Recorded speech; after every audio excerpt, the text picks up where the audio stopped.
Thank you all for coming to the 2022 100,000 Poets for Change annual reading. As always, poets are encouraged to create poetry that reflects how they feel the world needs to change, or we as a society need to change. As Gandhi once said, be the change you are waiting for. Thank you, John Curl, for being our wonderful Zoom host. Always a pro. Thank you, Revolutionary Poets Brigade and the spirit of Jack Hirschman. Thank you, Indigenous peoples. Thank you, the Ohlone, whose land we occupy in a spirit of gratitude and humility. I would like to open our 100,000 Poets for Change reading with a tribute to the late Jack Hirschman, first Poet Laureate of San Francisco and first Poet Laureate Emeritus, whom we lost last year, 2021, August 22nd, and miss him very much.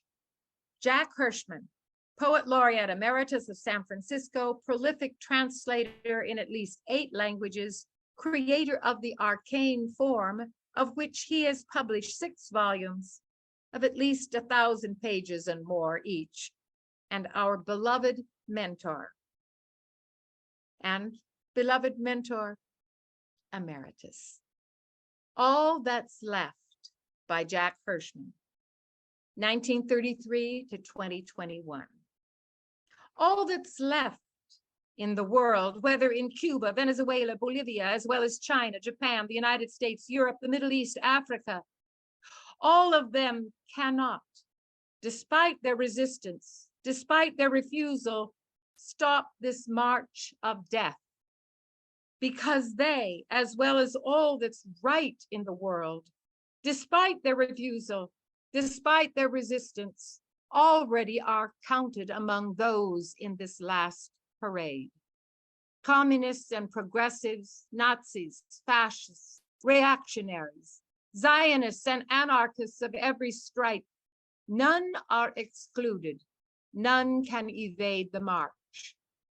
This one's not coming with hammer and sickles or swastikas or flags of any kind or any land. This one's the march all wars surrender to. But when comes the unanimous cry? When will it really happen? If death is peace, when can I truly die? You will never know, and yet you do, because you may already have. And this life is your way of paying homage to the power that loves you enough to have taken your life away and left you with the taste of immortality on your lips. Nothing mystical, no Christ, Allah, Yahweh, or Buddha in the wings, even lying on your back, you're marching. This is not a cynical or pessimist or nihilist poem. Join death to your life, and you will live as if there were no drum to march to. There is no march at all. You're done. All will be well for all. Thank you. Thank you, Jack Hirschman, to whom we dedicate this afternoon of poetry. Please all mute if you are not reading, and we will open our readings. We'll be reading in pretty much alphabetical order and begin with Nahid Aria, an Afghan poet and activist who works for women's rights in Afghanistan, often wearing her beautiful burqas to remind people of the work that still must be done to assure women's rights in Afghanistan and elsewhere. She will read first in Farsi, and if possible, we will have a screen share. So we welcome Nahid Aria.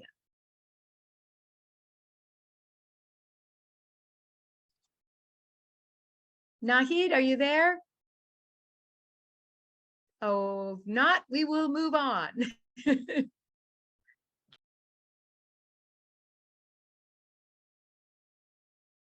You're muted, Karen. Nobody can hear you. Karen, nobody can hear you. You're muted. Karen. Karen, you're muted. Nobody can hear you. I know. I muted for Nahid and I don't see Nahid. So I am asking if Avotcja is there, who would be the next, and if not, we will move to Lisbit Bailey. Avotcja, are you there? Okay. We'll go back to the A's and we'll go now to B. Lisbit Bailey, I know you're here. Welcome. I am here.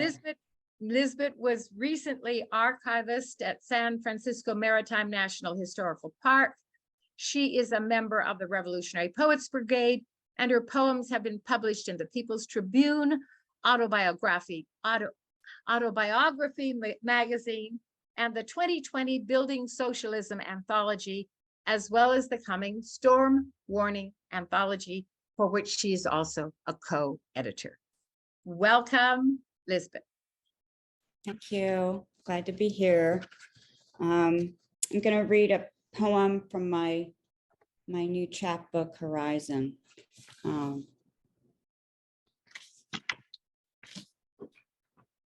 It's called Beginnings and Endings. Beginnings. As you look around these days, talk with your family, visit friends, greet acquaintances, notice the similarities that make us kin. We are the workers. The workers are the people. We are the people. Endings. End the police and their murderous methods. Root out the capitalist system failing the people. Cease the willful lies about what's right and true. Give up hatred that divides us. Halt worldwide aggression. Stop destroying the planet. We are the workers. The workers are the people. We are the people. Endings and beginnings. We demand equal rights for every human being, a healthy environment, a dignified life for our labor, free education and healthcare, to live our lives fully in wellness and contentment in this most wealthy nation of the world. We are the workers. The workers are the people. We are the people. Thank you.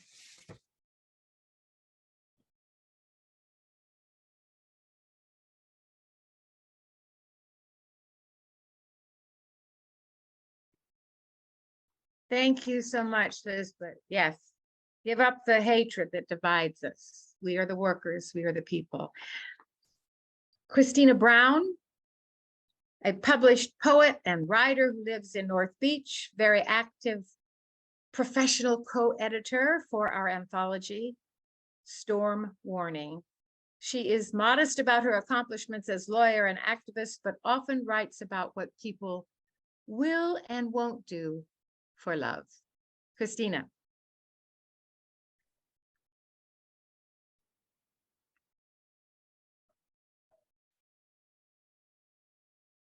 Christina? Okay. We'll look for you later, I guess. John Curl, our wonderful Zoom host, we invite to the platform. He is poet, activist, carpenter, author of several books, including those on collectivism and ancient American poets. He is the major editor for the Revolutionary Poets Brigade's anthologies on overthrowing capitalism and building socialism, as well as our new anthology, Storm Warning, and is Zoom host for us this evening. We welcome him. Thank you, John. Oh, thank you, Karen. Very happy to be here today. The poem I brought is called "O Columbia." O Columbia, this is the temple. These endless waves of trees, this wolf birch dawn, these rivers of light bursting through crevices of cloud, this sweet fog damp womb sky, this starry flight of geese, this is the temple. This forest strange sunset, this symphony of clover, these antelope mesas, rain rumbling, these snow-loving islands, this 3,000-mile bouquet of grain flowers returning to seed warmth, this moon-damp redwood knowledge, this thrush melody shimmering through this golden spine, this marriage of root and earth, this revealing of ocean green valley secrets, these clustered mountaintops singing to the dawn, this holy gift of rabbit, leaf, and wind, this joyous drifting continent, this is the temple. But the money changers have seized the temple.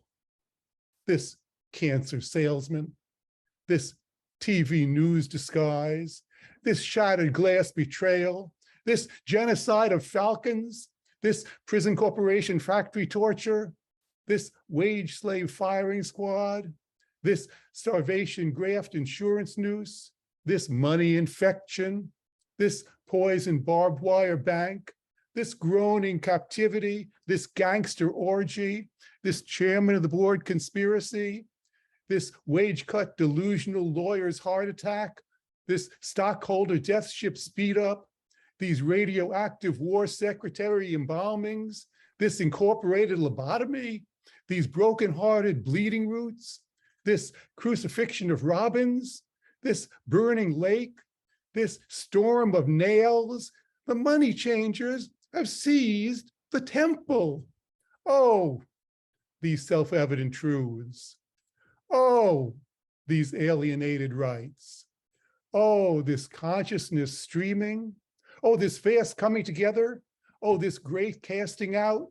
Oh, this refusal to obey orders. Oh, this national strike. Oh, this army rebellion. Oh, this wilderness insurrection. Oh, these marching saints. Oh, this deep plowing. Oh, this whip of cords. Oh, this driving out of the money changers. Oh, this dissolving of the corporations. Oh, this cleansing of the temple. Oh, this tearing off of uniforms. Oh, this bomb dismantling. Oh, this fence down tearing. Oh, this prison unlocking. Oh, this mind unblinding. Oh, this hurt lover healing. Oh, this return to forest stars. Oh, this rebirth of our crystal hearts. Oh, this sunburst of worker love. Oh, this seagull marriage. Oh, this rebuilding of the temple. Oh, this collective jewel. Oh, this thought of love among us. Oh, this emerald thunder. Oh, this tongue on your perfect lips. Oh, this raven's shout. Oh, this festival of our ancestors. Oh, this ceremony of dawn family. Oh, this communal money. Oh, this collective land. Oh, these socialized machines. Oh, this economic democracy. Oh, this joyful workers' power. Oh, this rainbow cooperation. Oh, this circle of love around us. Oh, these laughing children. Oh, these joined genitals shining. Oh, this infinite sharing. Oh, this living prophecy. Oh, this dance of liberation. Oh, these hugs among the cultures. Oh, this love among the races. Oh, this harmony of light. Oh, this kiss blown from the sun to the moon. Oh, this ocean of hearts. Oh, Columbia.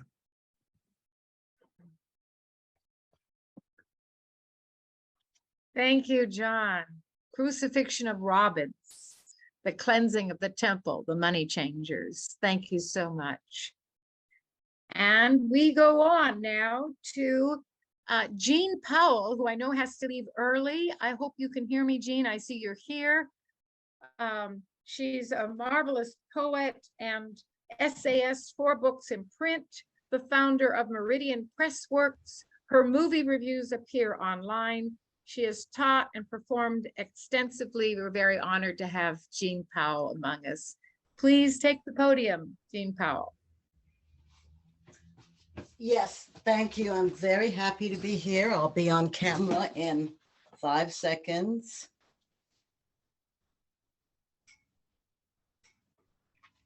Had to change computers, move to better light, all those technical things.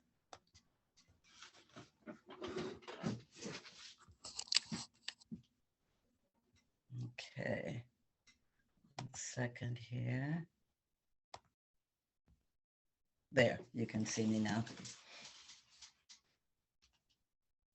I'm going to read 2 poems.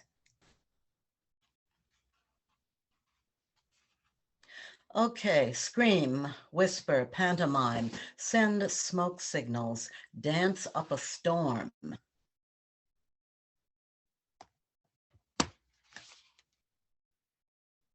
Narrate the issue on drums, no matter. The issue is always the same. Move over, give me some room. I need air to breathe too. My labor earns me a place at the table, not outside the rear door waiting for crumbs. You may be taller, but I am closer to Mother Earth. You may be able to lift that fallen tree, but I can heal the sick and soothe a newly born child. Your house is big. I am happy to be guided by fireflies as I sleep in the forest, but I can't do that if you cut down the trees to build your house. Your warships patrol the horizon and you rule the high seas, but your sailors have no food unless my fishing boats have room to harvest. This is your last chance to do more than line your pockets with misbegotten gold. Storm clouds gather as icebergs melt. Can't you hear the volcanoes? Oh, I see. Now I understand. You hear your own screams through the smoke and ashes. No one else can get through.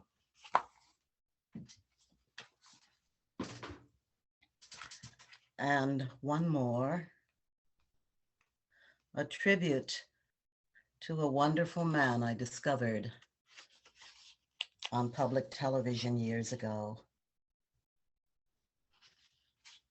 who loves elephants. A man reflects upon elephants. He loves them and lives for them, sees the terrible danger as they push to defend their traditional grazing lands from humans who tamper with natural order and procreate into multitudes, spilling into elephant walks and trails, laying claim and laying siege. He must save them, but how? In his desperation, this man becomes brilliant and brave, blazes new trails in species preservation. He trains domesticated elephants to fight their wild brethren, patrol the shifting boundaries, and challenge their wild cousins with chilling trumpets and tusks flaring. The wild ones are at a disadvantage, not knowing the game or its high stakes, and finally give way before this bizarre aggression led by a man on the back of an elephant. The wild ones retreat to live another season, or perhaps go mad from the unreality of shrinking ground, and so cannot return to thank the man who loves elephants so much that he organized an army of them to keep their wild brethren out of the range of farmers' guns for one more season. Thank you. Thank you. Thank you so much, Jeanne.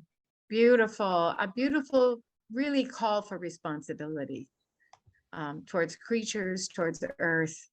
Appreciate that. Wonderful. Thank you. And now Lucille Long-Day, award-winning author of 7 poetry collections, 4 poetry chapbooks, 2 children's books, and a memoir. She writes on birds, place, nature, and our first peoples. Her latest poetry collection, Birds of San Pancho and Other Poems of Place. Welcome, Lucille Long-Day. Thank you. Thank you, Karen. I'm going to read 2 poems concerned with criminal justice. Sometimes the criminal justice system works, but often it doesn't. And people have punishments that far exceed their crimes. And sometimes innocent people are convicted of crimes they didn't commit. So these two poems are concerned with these issues. The first one is called The People versus Oscar Cole. A fat court reporter kneels before the judge, robed in black. An American flag hangs on the wall behind them. The defendant wears a velvet blazer, white slacks, and no socks. A woman on the jury wonders if he can't afford them. In the chambers, the other jurors say, it's just the style. Back to business. They consider the evidence. Did this man hold in his palm a rock of cocaine worth about $5? Did he throw it on the ground when the cops came? The district attorney has asked for truth on behalf of the people. The public defender says Mr. Cole was waylaid by a dealer. He was also ambushed by the police. Mr. Cole is poor. This is his first felony. But the judge has warned that sympathy must not taint the verdict. The jurors debate as the clock ticks away. They eat lunch at a different restaurant every day, watched by the bailiff. The people spend enough to send Mr. Cole to Harvard. Instead, he's sent up the river. And the second poem I'm going to read is called Justice, and it's dedicated to American Indian Movement activist Leonard Peltier, who has been imprisoned since 1976 for the murder of 2 FBI agents, and he has steadfastly claimed his innocence. And this poem contains 2 lines from the Wampanoag language. One is a Kudapudish Katanit, that is thank you, great spirit.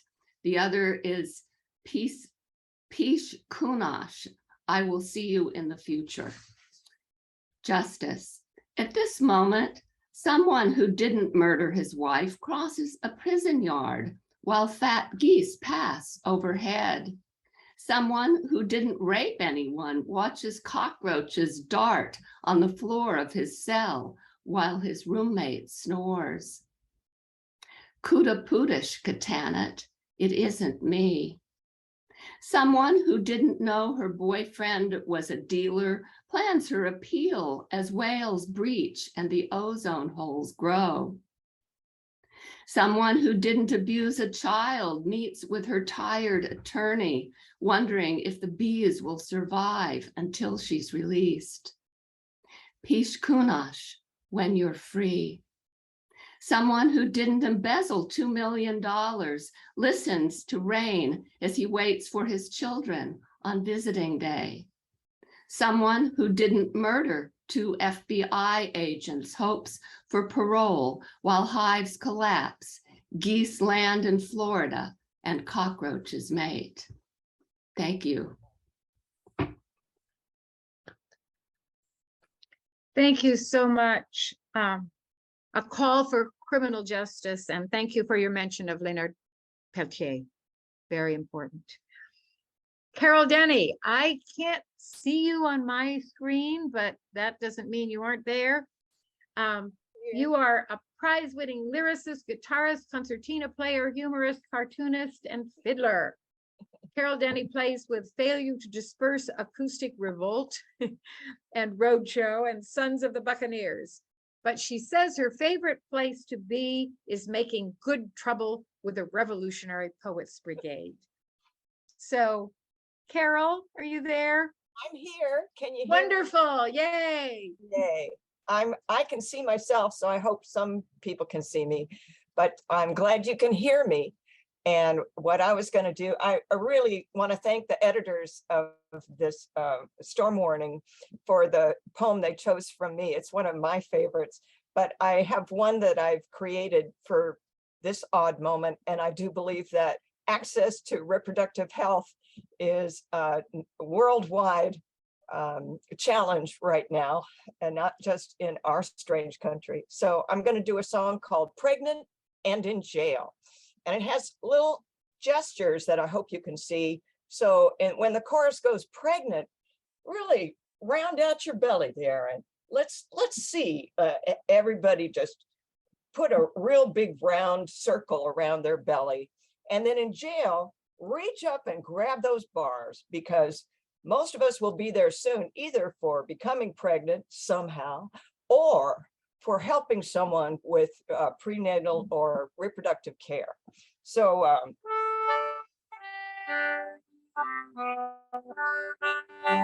it goes like this. I can see my future through my kind of veil.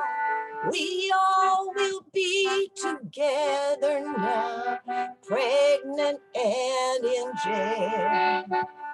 We tried to make it happen without child care or bail, but we'll have solidarity, pregnant and in jail. Everybody, pregnant in jail. Pregnant and in jail. Pregnant.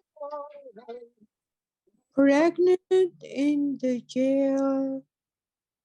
A woman scorned is one thing, she can get free, but force her into pregnancy, things can get really bad. She's going to start to organize, it's going to happen fast.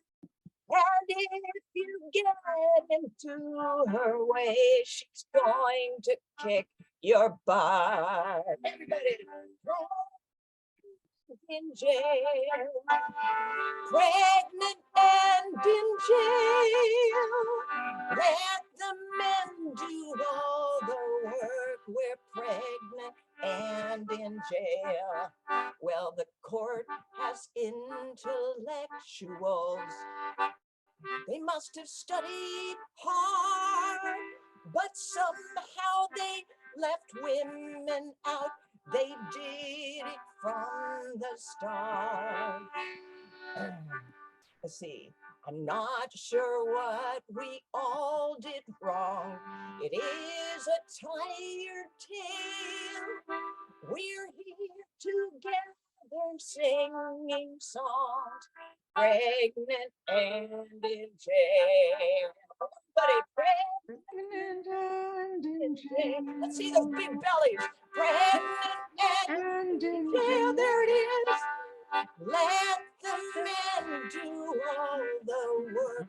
We're pregnant and in jail. I don't know how we pull this out. I'm not sure what we do. It's really hard to change until the men get pregnant too. If it's the essential life that gets to make the call, why can't all the eggs I got each have a vote this fall? Well, we're never getting laid again. The men begin to see that all the dating apps they use are empty as can be. The Court Supreme has focused, but watch the tables turn.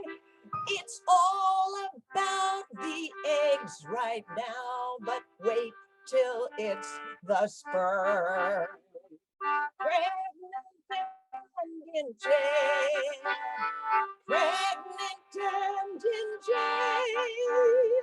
Let the men do all the work. We're pregnant and in jail. So we'll all be singing sappy songs about the days of Rome and how we all got rounded up and how we miss them so. But here we are in county court. The men can send us mail. We hope to make some license plates. We're pregnant and in jail. Last time, here we go. Pregnant and in jail. Just the man, just kidding. Pregnant and in jail. Let the men do all the work. We're pregnant and in jail.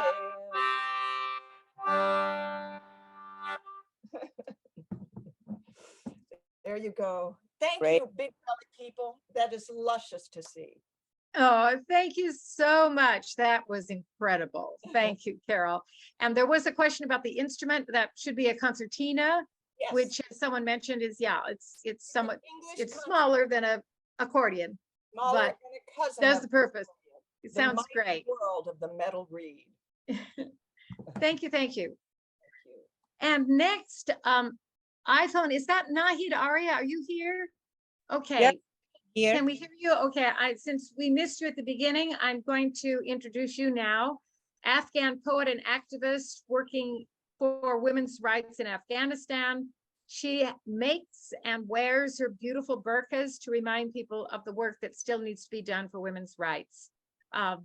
So I'd like to introduce to you Nahid Aria. She's going to read first in Farsi, and then someone, maybe me, will be reading the translation that probably she made. But then I think she wanted a screen share. So let's see if that's possible. Thank you. So can you make a screen share? Do you have it? I sent it to documents by email. I can't, maybe John can, I don't know. Okay, I have, the English and Farsi. So, okay, this is the Farsi I can read, but the English is in the bottom.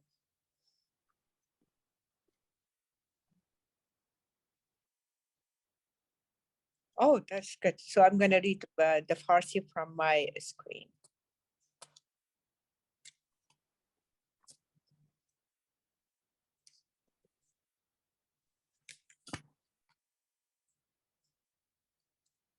This poem, the Farsi, originally written by my husband, Ahmed Aria. The name is The New World. جهان نو. جهان نو، جهان تازه از بنیاد باید ساخت. جهان را پاک باید ساخت ز آب گندلوس و خندق نفرین. آب تازه‌ای بر جویبارش باز جاری ساخت. جهان را پاک باید ساخت و طرح نو برایش ساخت. جهان نو، جهان تازه از بنیاد باید ساخت. جهان نو که عفریت ستمگاری در نیمه های شب به گام اژدهای آتش افروزی نخواهد باخت و خشم و کین را در آتشی انداخت و آن خاشاک را از این خانه بیرون ساخت. نوای تو شور و شادی باید ساخت. سروده تازه باید ساخت. خطای دزدی یک قرصنان خشک را بخشید. لاجرزار هوای نفس را خشکید. بسا نخل که در قهر زمستان جهان خشکید. هزاران و هزاران زندگی در بستر سخت زمان خسبید. جهان زنده باید ساخت. جهان عدل را از پای تا سربار دیگر ساخت. جهان تازه باید ساخت. هزاران و هزاران زندگی را طامع اعمال شوم ناکسان کردند. هزاران هزاران کشته را کشته پرو آنگاه مردمانی را به کام تیر روزی ها رها کردند. هزاران خانه ویران، هزاران درد بیدرمان به فرمانی سر 100,000 از تن جدا کردند. از آنجا جهان با سیه روز دایم آشنا کردند. جهان را پاک باید ساخت. میان چهارراهی آتشی افروخت و بنیاد مظالم سوختنین طبل آزادی. سرود آشتی و نغمه شادی در فردای رستاخیز شکست قفل زندان مصاحب را بشارت داد. جهان را پاک باید ساخت. زلوس گند باطل این جهان را پاک باید ساخت. جهان نو، جهان تازه از بنیاد باید ساخت. Thank you so much. This is from my husband, Ahmed Aria, this poem. Thank you. And I think I'm supposed to read it. I've got most of it. I don't have the last line. Oops. A new world. A new world must be built from the foundation. The world cursed by the dirty water and dirt of the ditch should be made clean. And fresh water must be flowed on her stream again.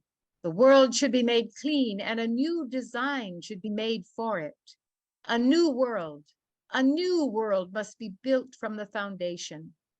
A new world where it will not lose to the monsters of tyranny and fire dragon in the middle of a night, and through the hostility and the hatred into a fire and to take those rubbishes of our sight.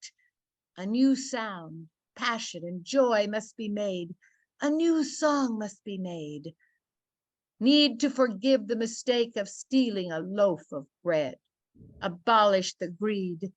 Do you remember how many trees died on the cold winters of the world?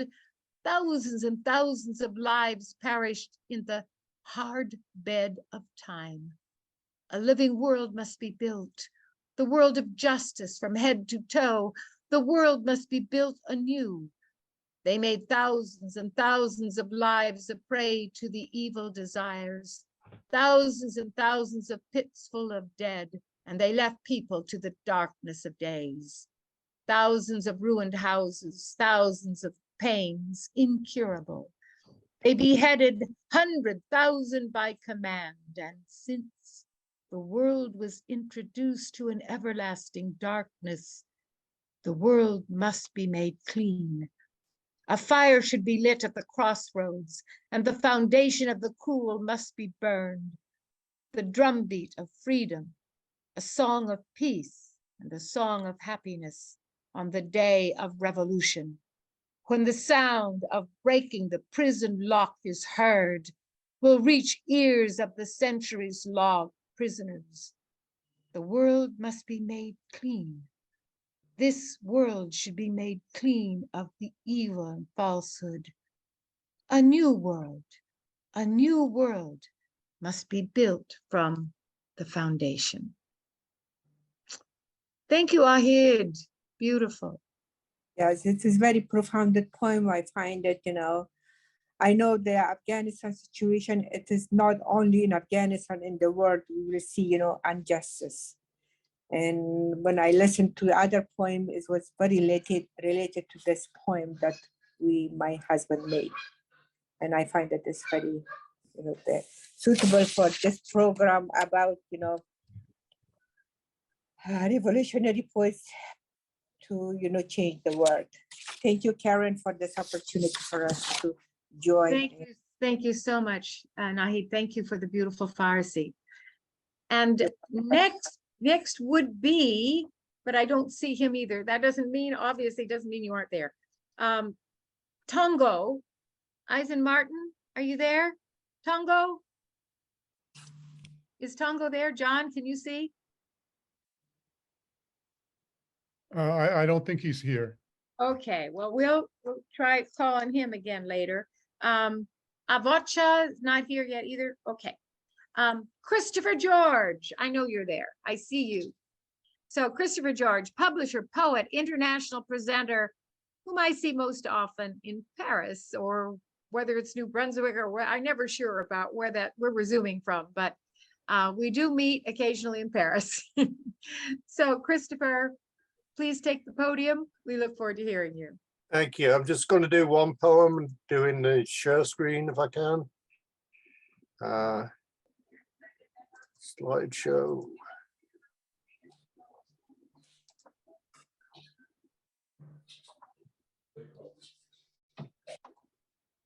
Okay.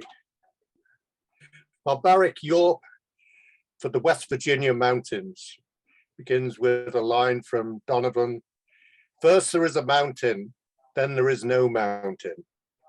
We Americans worship mountains, the rise and fall of them, the unruliness of them, their rushing streams, their shushing boughs, their rippling vistas, range upon range of them, marching into the distance, forever and ever, swathed in mist or bathed in golden sunshine, clothed in the green of spring and summer, the fire of fall, forever. O Shenandoah, how we long to see thee. And what I assume, you shall assume, for every atom belonging to me, as good belongs to you.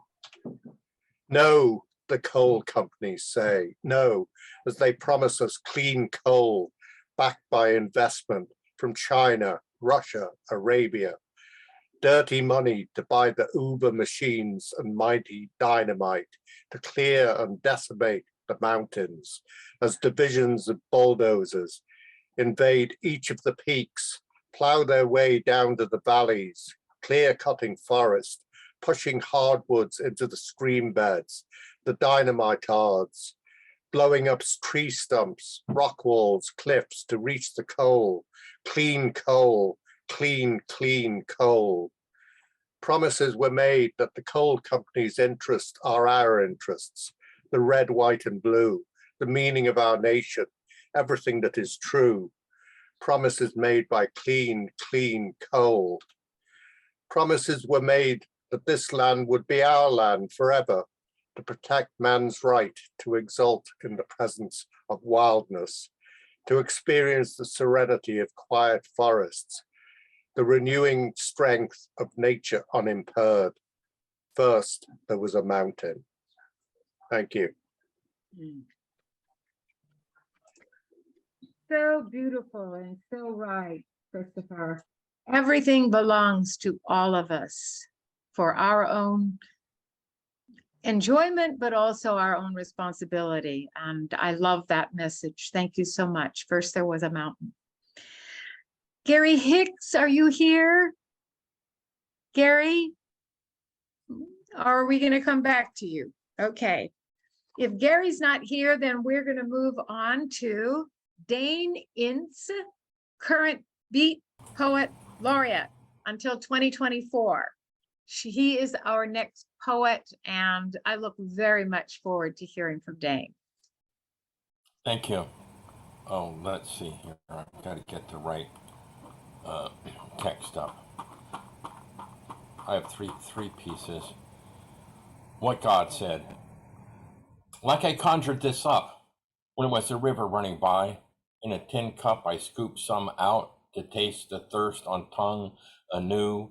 Saxophone memory in our holding hands. What are we to do? We did not make it this way. We navigate the ache at misery, sentenced to death by sepsis, sentenced to joint custody with your rapist, sentenced to bear your daddy's baby, sentenced to ride that old ride, vapor-locked boots, bongos, child's wooden push train. The pool rushed out upon the pavement, now hosed down. No one who does not now know will ever know this tragedy we made. We make it this way. Summer studio, city pool party, Wentworth threw me in the pool. This is no injustice like what you endure. We were not there when you were hosed down. Now a criminal for your ectopic miscarriage, your heartless, headless fetus born only to die minutes after the umbilical cord is cut. Does God say this?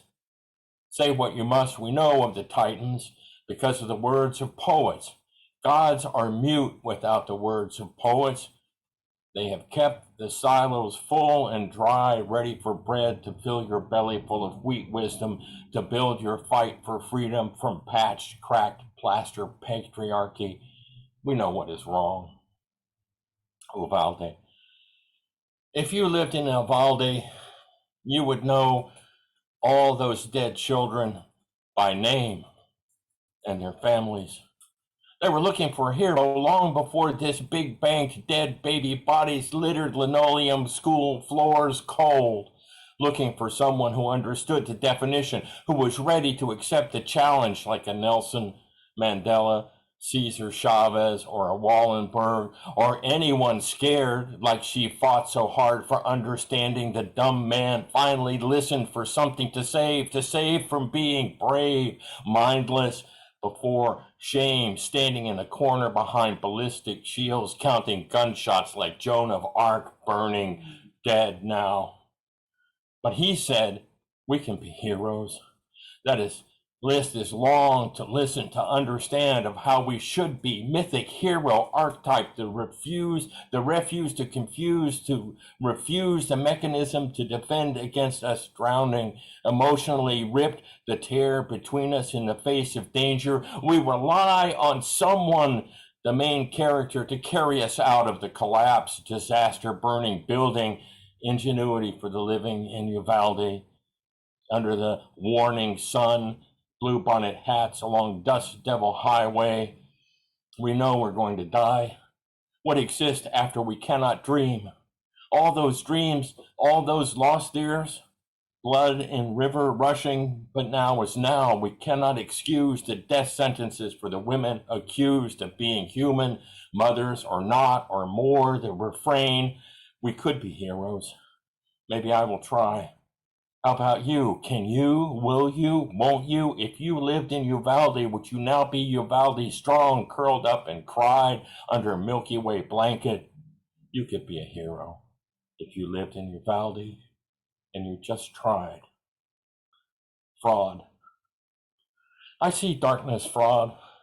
The face of joy smiling. I walk into this world with nothing but a soul. I hold out my beggar's cup to busy know-it-all men. I cannot look to them for salvation lies somewhere within, as these men are clever, bigger than big, stronger in every way. I see them seeing nothing, thinking they see everything. I am on this sidewalk, this speck of dust low.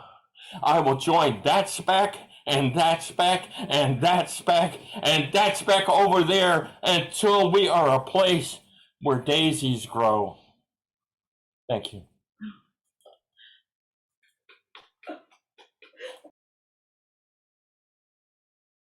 Thank you so much. I will join a speck and a speck and a speck until I am that place where daisies grow. So beautiful. We could be a hero if we lived in Uvalde. Gods are mute without the words of poets. And another poet, Tish, we want to hear from you now. Tish Ince. Just gather myself after my husband's work. It was amazing. Okay, so I've got 3. This is water in Mississippi. Where is the water in Mississippi? Is it caught in a wider unholy net? Is it flowing into homes of children in baths? Is it swimming in a pool alongside a muddy road between white and black homes? Where is the outrage in the houses of power? Where are the musty calls from politics of old? Where are the tributaries of history? Are they showering streets?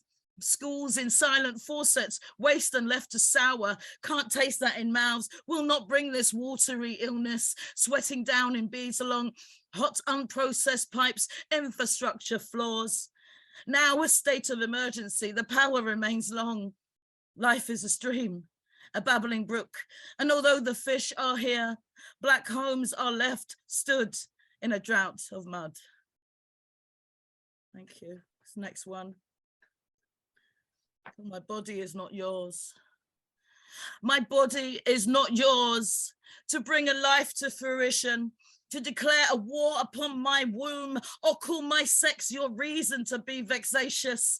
Your wielding power sword, these shackles of shame, they are loose upon my feet. They have no weight. I am not your body to take. Rape or incest, not even blame. Odds are stacked against my woman being human. I am womb in a room full of court jesters, joking, poking sticks at me across states, across the boundary of relate. Don't relate, can't relate. Stop, don't stop there with your slicing up on my rights pie, cutting peaches and cream into a misogynist dream. I am not yours. I am not yours. Step off. Your boots are hurting you more than me. And this last one, it's called The Untrusted. Where do our troubles begin? Wasn't it enough to create famine? Wasn't the hunger of the poorly fed in below poverty line homes on drunken street corners KFCing you through to your dangerous departure from humanity? See, there isn't a line that you can throw to rehash your consecration of belittling a nation, underbelly swollen in hunger that you pray for but close doors on. There isn't a floor you can feather, make warm against a pissed on shop door, whistle down your streets, turn over memories on your memory foam, go punch pillows and street sleepers. There isn't a drug or a therapy suite. The mentally ill left in wait on lines, in forms, deferring to your suicide shake, your rugs and throws, deep filled in dirt, prescribing apps to deal with that. You see, do you see? There is a change needed, one of selflessness, fighting against gargantuan greed, coaxing compassion. Like wounded fox, we are to trust in someone, something. Some rescue that feeds depression pads low, and we will not be tamed. We will not be hunted. We are teeth, blood, shaken, savage, still eyes watching you. Thank you. Thank you so much, Tish. Thank you for your outrage. I am in a room of court jesters. I am not yours. The outrage for the situation in Mississippi and for a woman's body. Thank you. Very powerful. So glad that you joined us. And now D.L. Long, Vallejo Poet Laureate Emerita, internationally published Jewish American poet who served as Poet Laureate of Vallejo from 2017 to 2019. Welcome so much to you, D.L. Long. Thank you. Hi, everybody. I would like to read two poems. This first one is called Turnaround, which I'm reading because they are still separating families at our border. I weep for the children whose parents believed in a lie that this harsh place meant a better life. I weep for the children held in cages and sterile rooms, unable to be hugged by anyone. I weep for the children left to defend themselves in courts of foreign languages. I weep for the children, tired, tortured, and untaught, whose dream has turned to naught. I weep for my country, her sins leave me stunned. Her rulers have learned the wrong lessons, upholding a history of oppression, whilst flying platitudes of deception. Crush these chains of bigotry, set them free, set them free. They are just like you and me. They have hopes and dreams, best friends and loving families. They have beautiful traditions and will spark new innovations.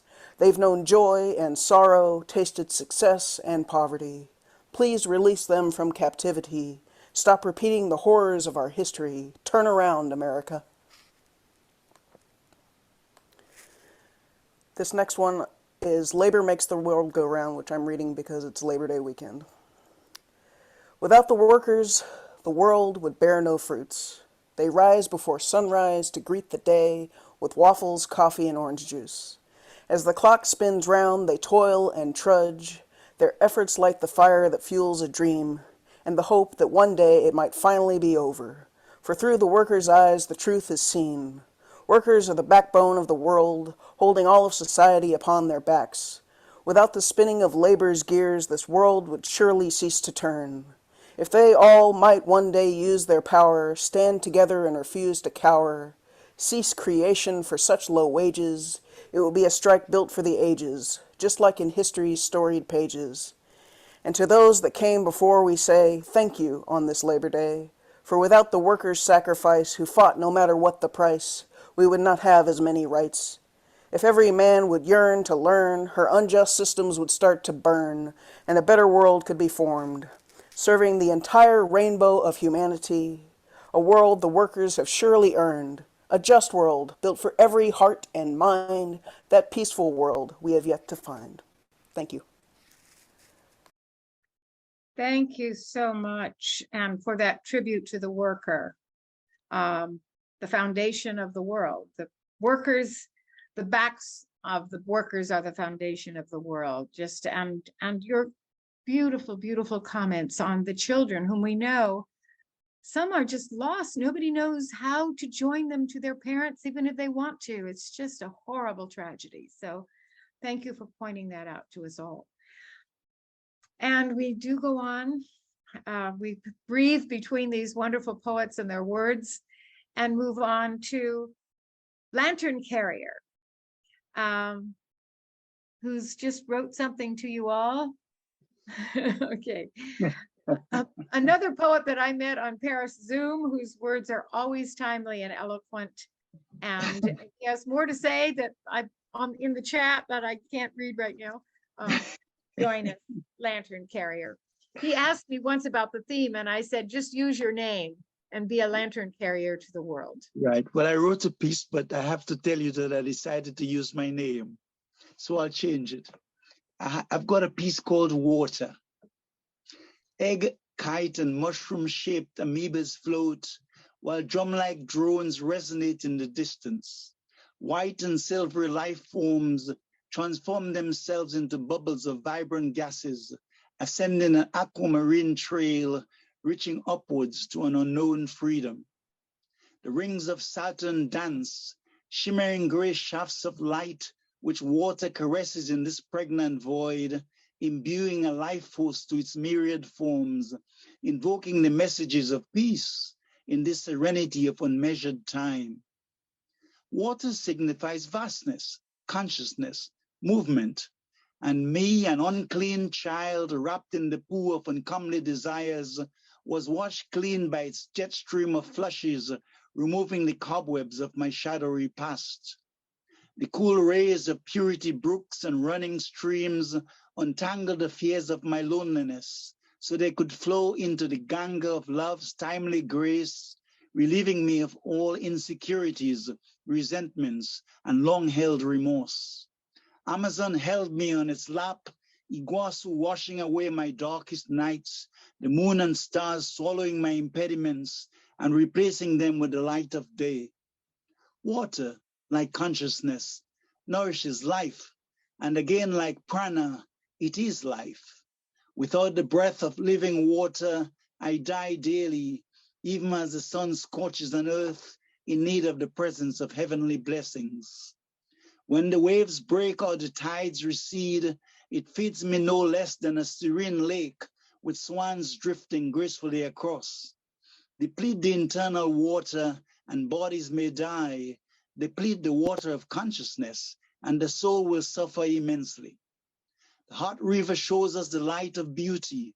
The life river shows us immensity and stillness of the spirit absolute. Water has always been my savior. Bathed in the fluid of my mother's placenta, I became baptized by the golden rain of my master's light. His sweet river of flames tuned the chords of my discordant music, and I bask in the melodies of perennial sweetness, descending with love's heavenly light. Lantern says, water and life force are one, both crucial forces on this love transcending journey. Lanterncarrier, thank you. Thank you so much, Lanterncarrier. Water and life force are one. Water removes cobwebs of our past. Water is consciousness. Water is life. What a great tribute to water, so beautifully expressed. Thank you. Thank you. Thank you. And Leonard, wonderful to have you coming and joining us, a colleague from the Revolutionary Poets Brigade, who is always moving on to other callings, but always for justice, for activism, whether it's Roe v. Wade or it's the death penalty, whatever, she always has a cause. So please welcome everyone and Leonard. Thanks so much. Great to be here. This one's called The Woman Pointed to a Perfect Circle. The last movie land blonde wants it all, straight up or on the rocks. Red lipstick, fast cars, and a flim-flam gym, a ready teddy in the long noir simulation, a cartoon inflation where the dice are always loaded in the glass of Jack. And a woman watching flickering shadows on a screen side. These reruns of Marilyn, Brando, McQueen are oh so boring. I'm gonna start snoring because it's not just playing on KTLA, the anti-hero's the hero on suburban streets today. But what about the girls? And suddenly she looked up and out the window, and like another movie on the night screen, she pointed to a perfect circle, the first to cross the Oort cloud's little worlds and the frozen comet bodies of the Kuiper Belt as laser eyeballs attacked ancient space and various wounds moved their own house. And the woman screamed in the direction of the trees, "Small devil," away into the night, jackknife tiny devil. And she woke and started crying, commodifying. I am caught in a cash box, the mask, the man made and sold, no face of my own, the first one stolen long ago. It's a crime, a monopoly I now decline. And she saw herself just the toy of a boy and a fabrication, the diamond rings and finest sporting bang bang men driving Cadillacs, Continentals, thinking aristocrato with closets full of Jack and strings of things that played I had it my way, all my way. Then she thought, eviscerate the persona through and through. No more commodifying, because life's prophesying. Each body's the axis of life in each moment, the macro and micro giving birth to a birth, like the pine and the cedar, and the birch, the great mother, bridging the world's roots deep in earth's well springs, limbs high in the air, giving breath, giving life, and the need to give more. And it's the way, the wayless way, we're free to wander, each the axis in the circle at the center of it all.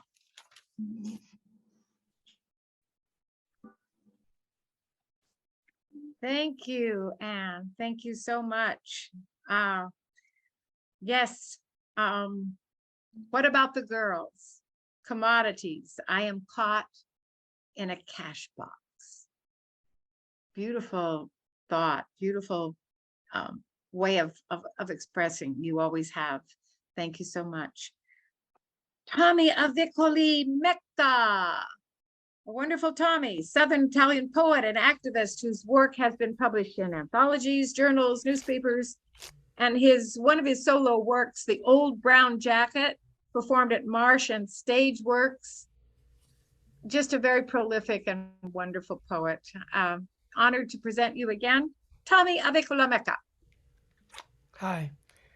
Avicolli, Mecca.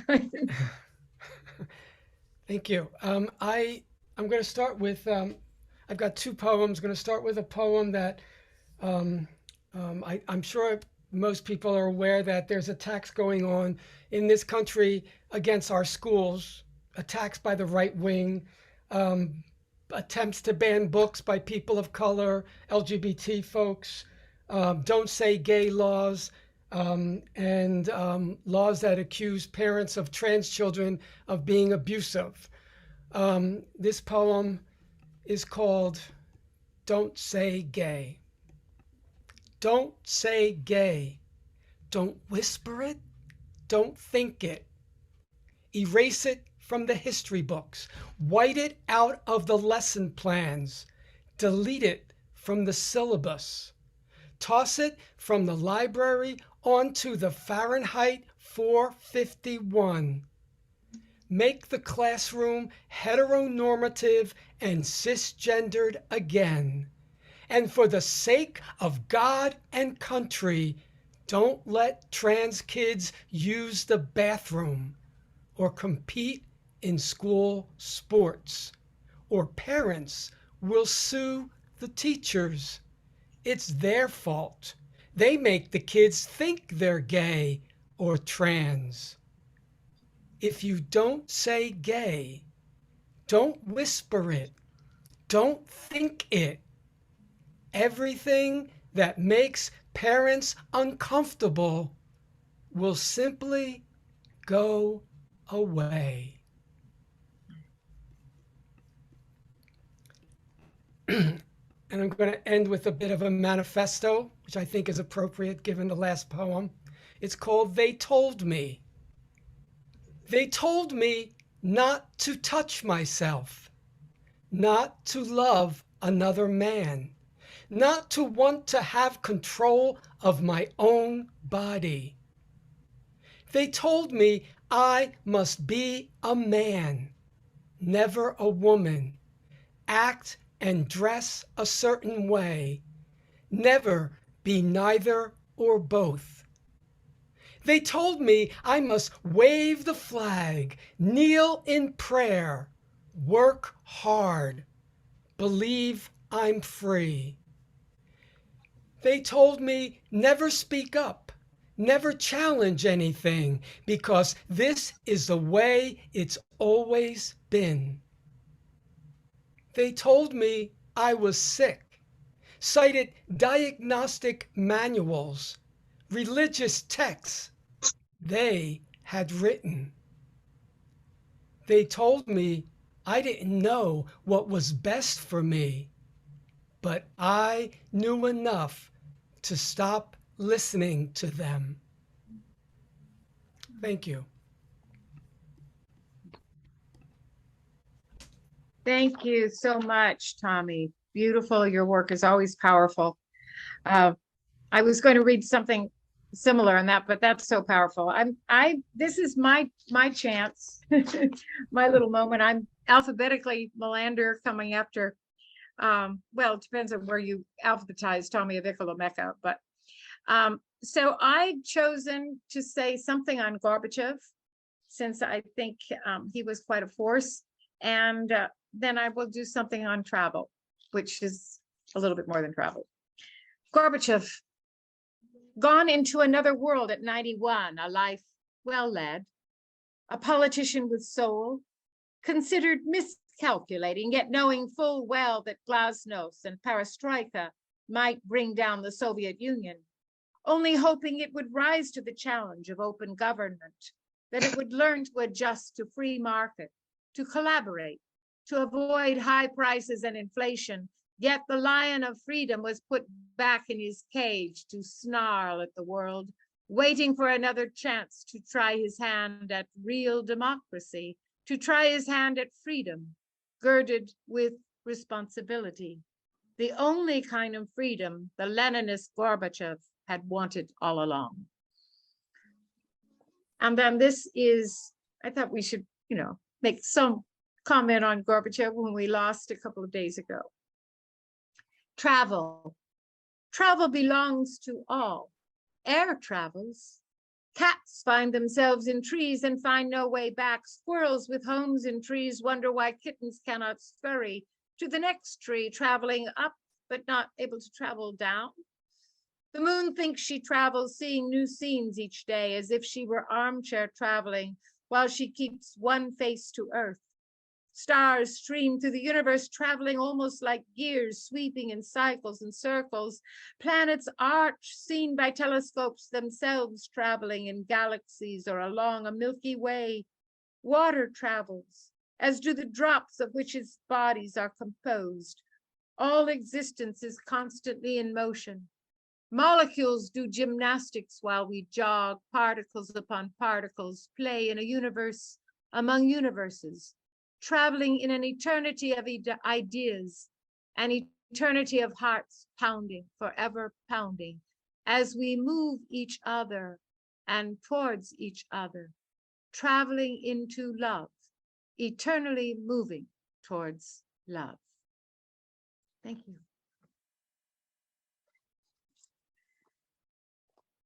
And now we have the great Sarah Menifee, a San Francisco poet, homeless movement organizer, founding member of the League of Revolutionaries for a New America. First they came for the homeless. I'm not really on the list. You've been on I the didn't list. have anything. Are you gonna, do you have something to read? I'll read a couple of things out of this little book, but I didn't have anything appropriate or good planned. I was just here as the audience, but I'll do it something quicker. Forever, but please go ahead, Sarah. Okay. It's just I feel a little embarrassed because I'm gonna have to cut out early to get to something else, but let me do this. Okay. These are maybe some humorous things, but a little bit. This goes, it's called Here. I just opened a book randomly. Here, I like my familiar hell. I know its bus lines well. I don't know my way round heaven for shit. So please, just let me stay. Anchovies are falling from the sky onto San Francisco. Inhabits. Bring me down to the cement ground with your homemade pain wrapped in zeitgeist rags at the end of rage. Someone inhabits the corner of their disappearing age. Thank you. This is a wonderful event. Thank you for including me, Karen. Thank you. I don't know if that was intelligible. Always beautiful. I'd like to use the word pithy, although it's maybe not a wonderful enough word, but you kind of have this ability to take an idea and make it so poignant with just a few words. Thank you. Squirrel found a nut. Yeah, squirrel found a nut. We have next Dr. Ayodele Nzinga, Oakland's first poet laureate. A great honor to have you here, Dr. Nzinga. Dr. Nzinga, are you there? Okay. John, not there? Not there, but Avotcja has come in and Kemlin come in. Wonderful. Avotcja, can we be honored with your words? Avotcja, who's known by everybody for so many things. She is a great poet. She has her own group. She has her own publications. She's amazing. So Avotcja, delighted that you've joined us. Please go ahead. Yeah, I'm grateful to be here. So sorry I got here late, but what can I say? Okay, I've got a couple of things, if it's okay. My book is is coming out in the next couple of days. It should be out in the stores and what have you. So please check it out. I'll put that information in the in the chat. It's called A Simple Freedom, or Was It Just a Dream? Hold on a second.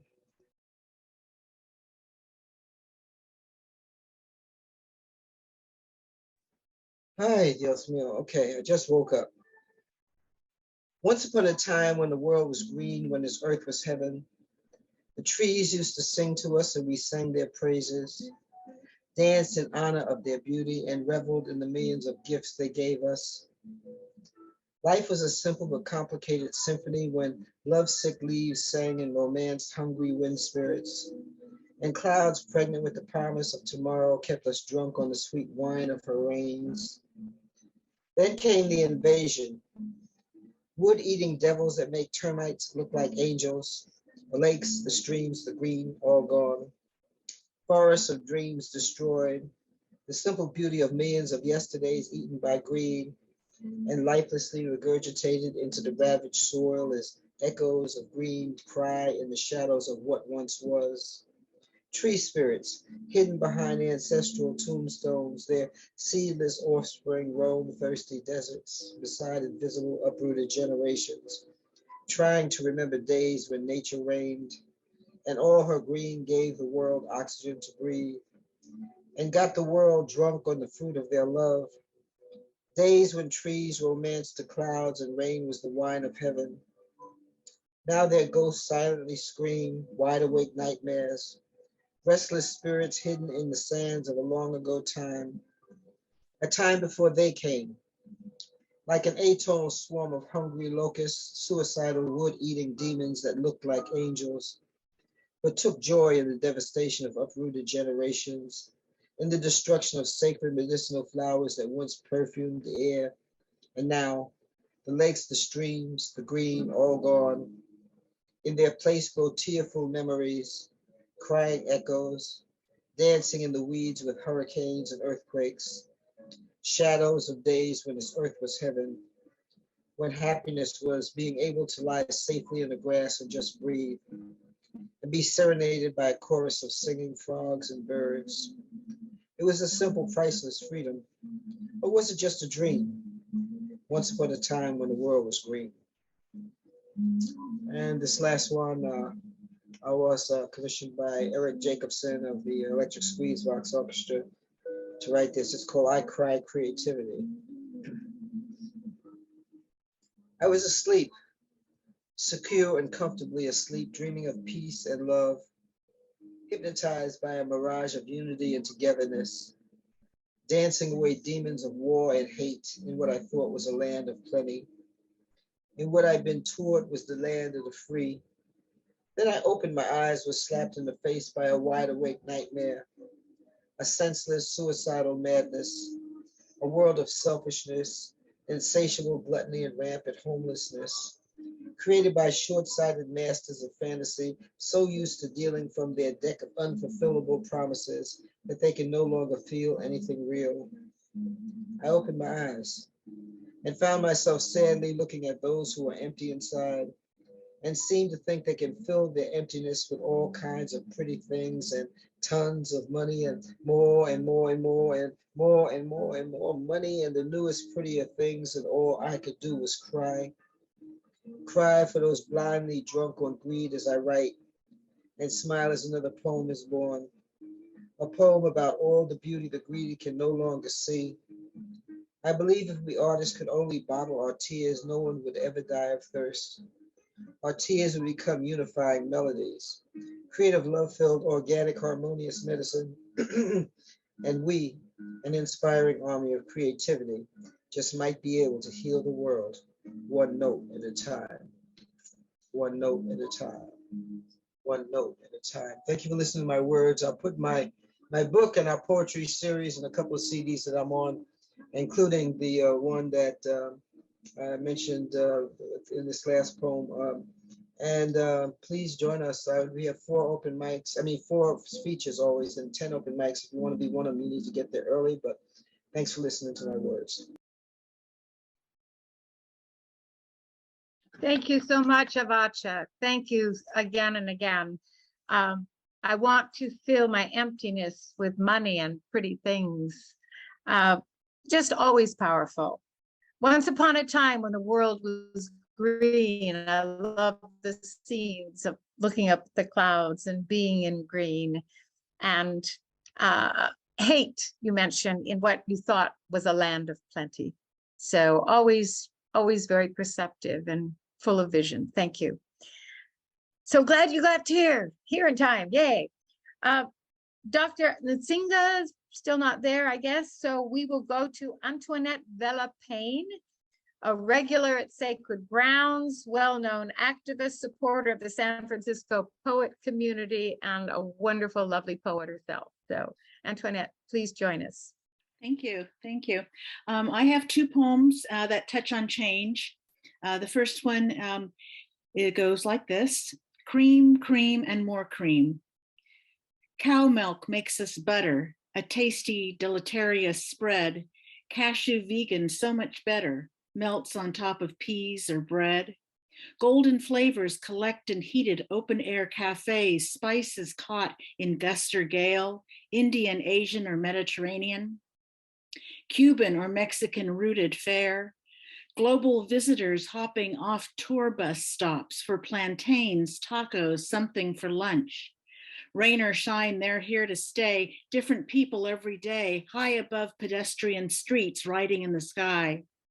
Saffron and curry give us joy, leaving sugar on the table. Optimum options abound while others sleep on the sidewalk. We leave leftovers at their feet. Housing for them is out of reach. Every human needs to prosper to varying degrees. Disparity prevails in our city by the bay. Very rich or so damn poor, we cannot afford to look away. And then I have one other one, reflecting on change. Muted shades shift at horizon's crest. I see it reflected in dragonfly's hover, her delicate iridescent wingspan flanked against my iron grated window bar.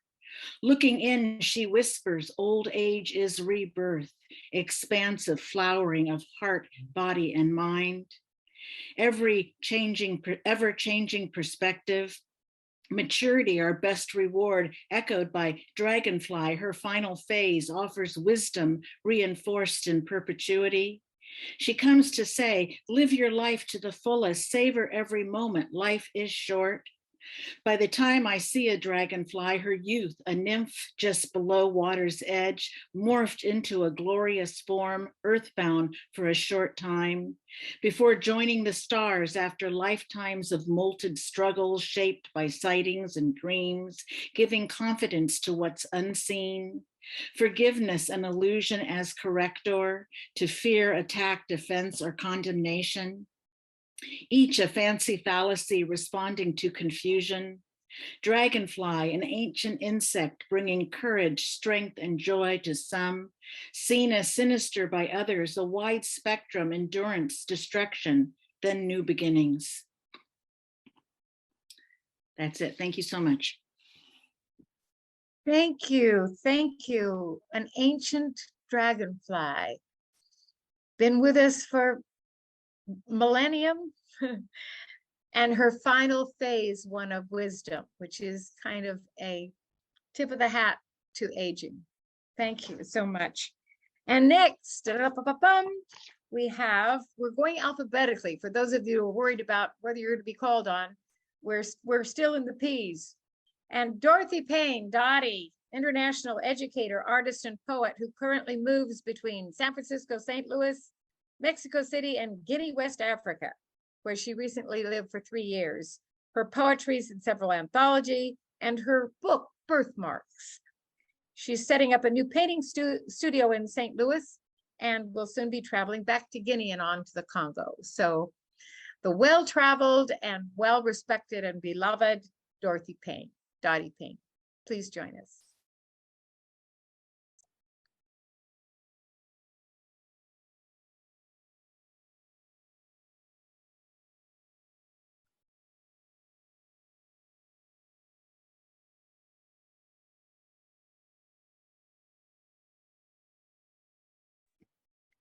I was sure I saw Dottie. Not here?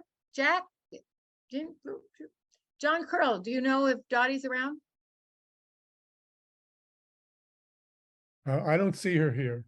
Okay, I was sure I'd seen her. Okay, then we're still with Pond. We're still on the P's. So Greg, wonderful Greg, well-published poet whom everyone certainly in the San Francisco poet community and very much internationally, we all know and respect. Greg Pond needs no wider introduction, I think. So please come and join us, Greg. Thank you, Karen. My internet connection is really shoddy today, so hopefully I'll be able to get through these two. You sound great. You sound great. So great. Deep part of the forest. We're in the deep part of the forest where the trees don't sleep. They stretch, they creep, they crawl, then leap and claw. We keep moving fast and don't stop to react while getting scraped and scratched by the branches of dying trees. The dying trees of democracy that leaves us cuts and scars on the stripes and stars and across the hearts of you and me. How do we find our way through this thicket of greed and green that blocks our good and keeps us from getting through these woods of dried and dying trees? Is there a way for these United States not to be a haven for fear and hate, but a place to embrace love and liberty? Or does such a place only exist in the forest of my dreams? Thank you. One-way trip. African inhabitants forced to submit to one-way trip via cargo ship, then ruled by whip, intimidation, and fear. Those who made it here had families split for cash on hand, with auction slip and flesh demand. Cotton picked, crops to yield, thorn pricked, half basket filled, bales by the cotton, blood-stained fingers, too numb to feel, too numb to count the number of scars on Black keloid backs, screams for mercy from master's wrath, from blistering heat and punishing lash. Human beings inventoried along with commodities, counted with chattel and land. 3/5 value for each woman and man, moved by the whim of the hand that cracks the whip to maintain control and command over those whose blood and sweat continues to drip across this confiscated native land. Thank you all. Beautiful, Greg. The deep part of the forest where trees don't sleep, but scratch us as the dying trees of democracy. What a great vision. Thank you. And next we have Roarshock. Yes, I see you're there. Great. Roarshock, our D.A. Roarshock Wilson, a San Francisco poet, author of First Hours of a Rainy Day and Other Poems, publisher of Roarshock Page, literary street flyer, editor-in-chief of Review Revolution Poetry Magazine. He reads regularly, locally and internationally, and we're just delighted that he's part of us. So please join us, Roarshock. Thanks. It's great to hear everybody and to be here with you all today. And 100,000 pomegranates for peace.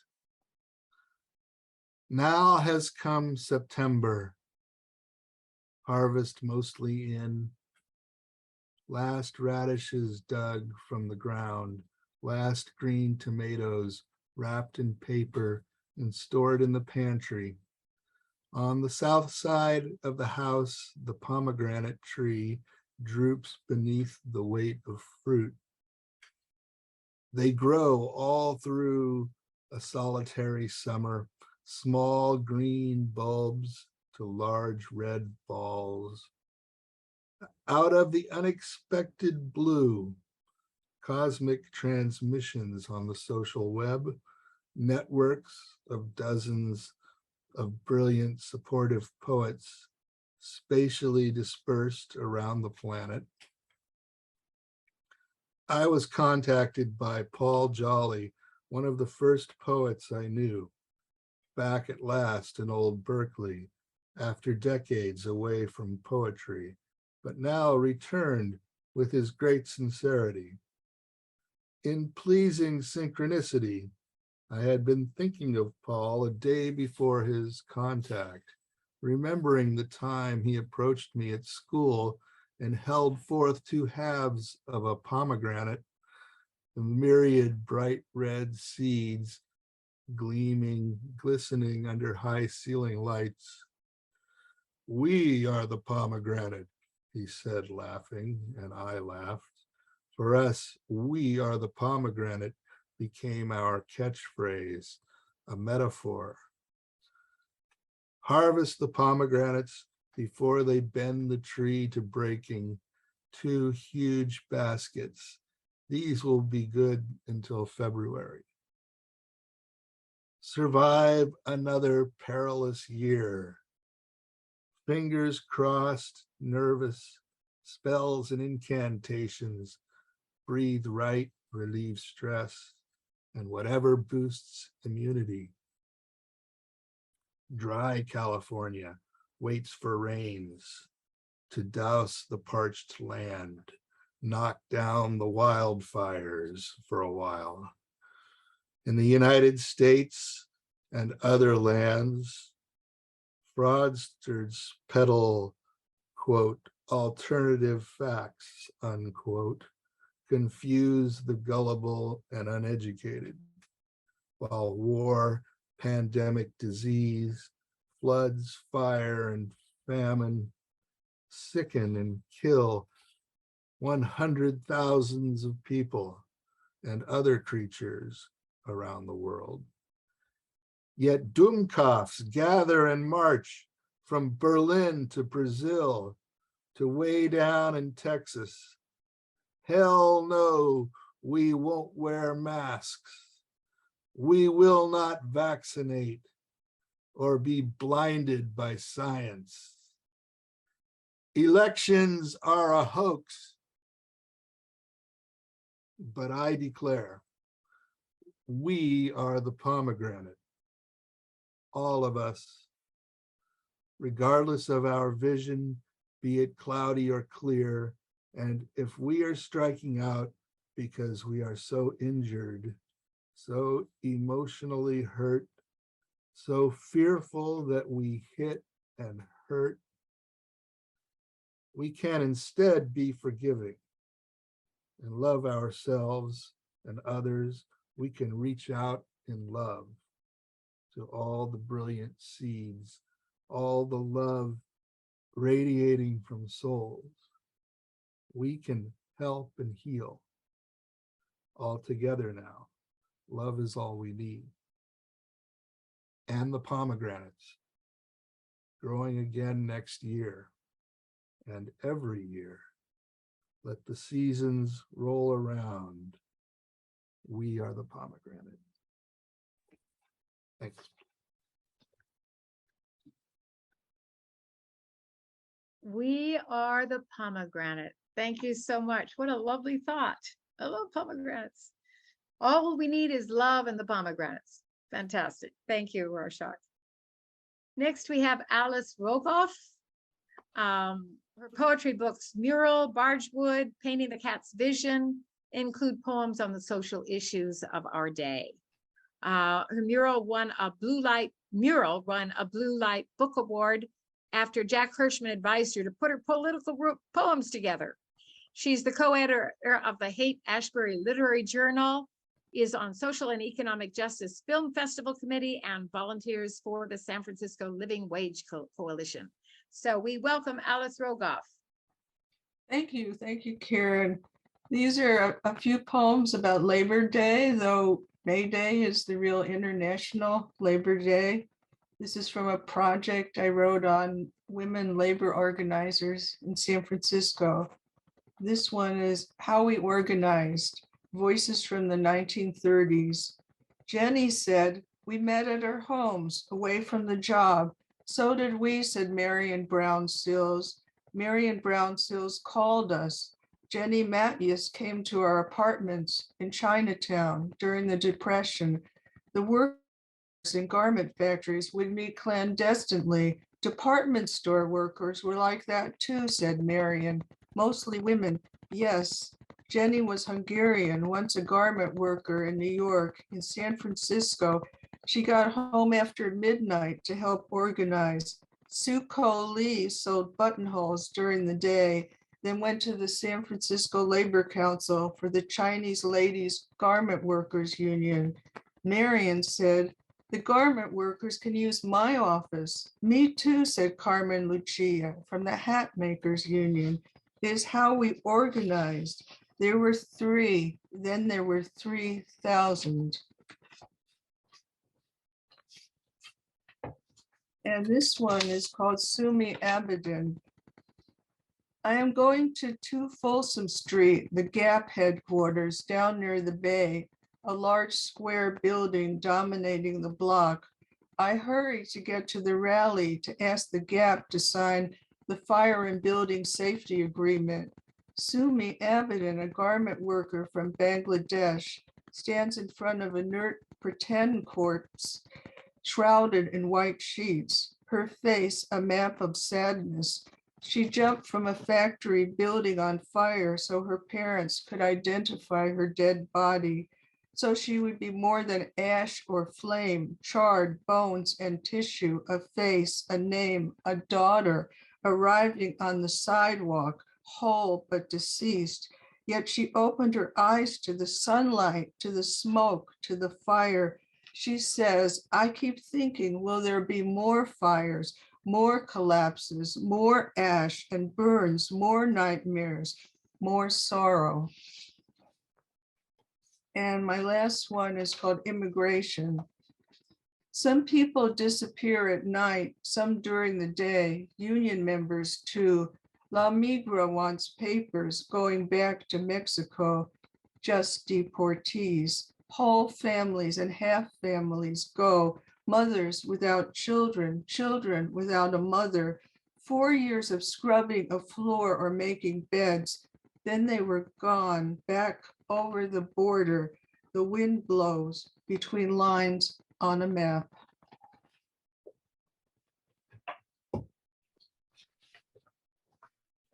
Wow. Thank you. Thank you.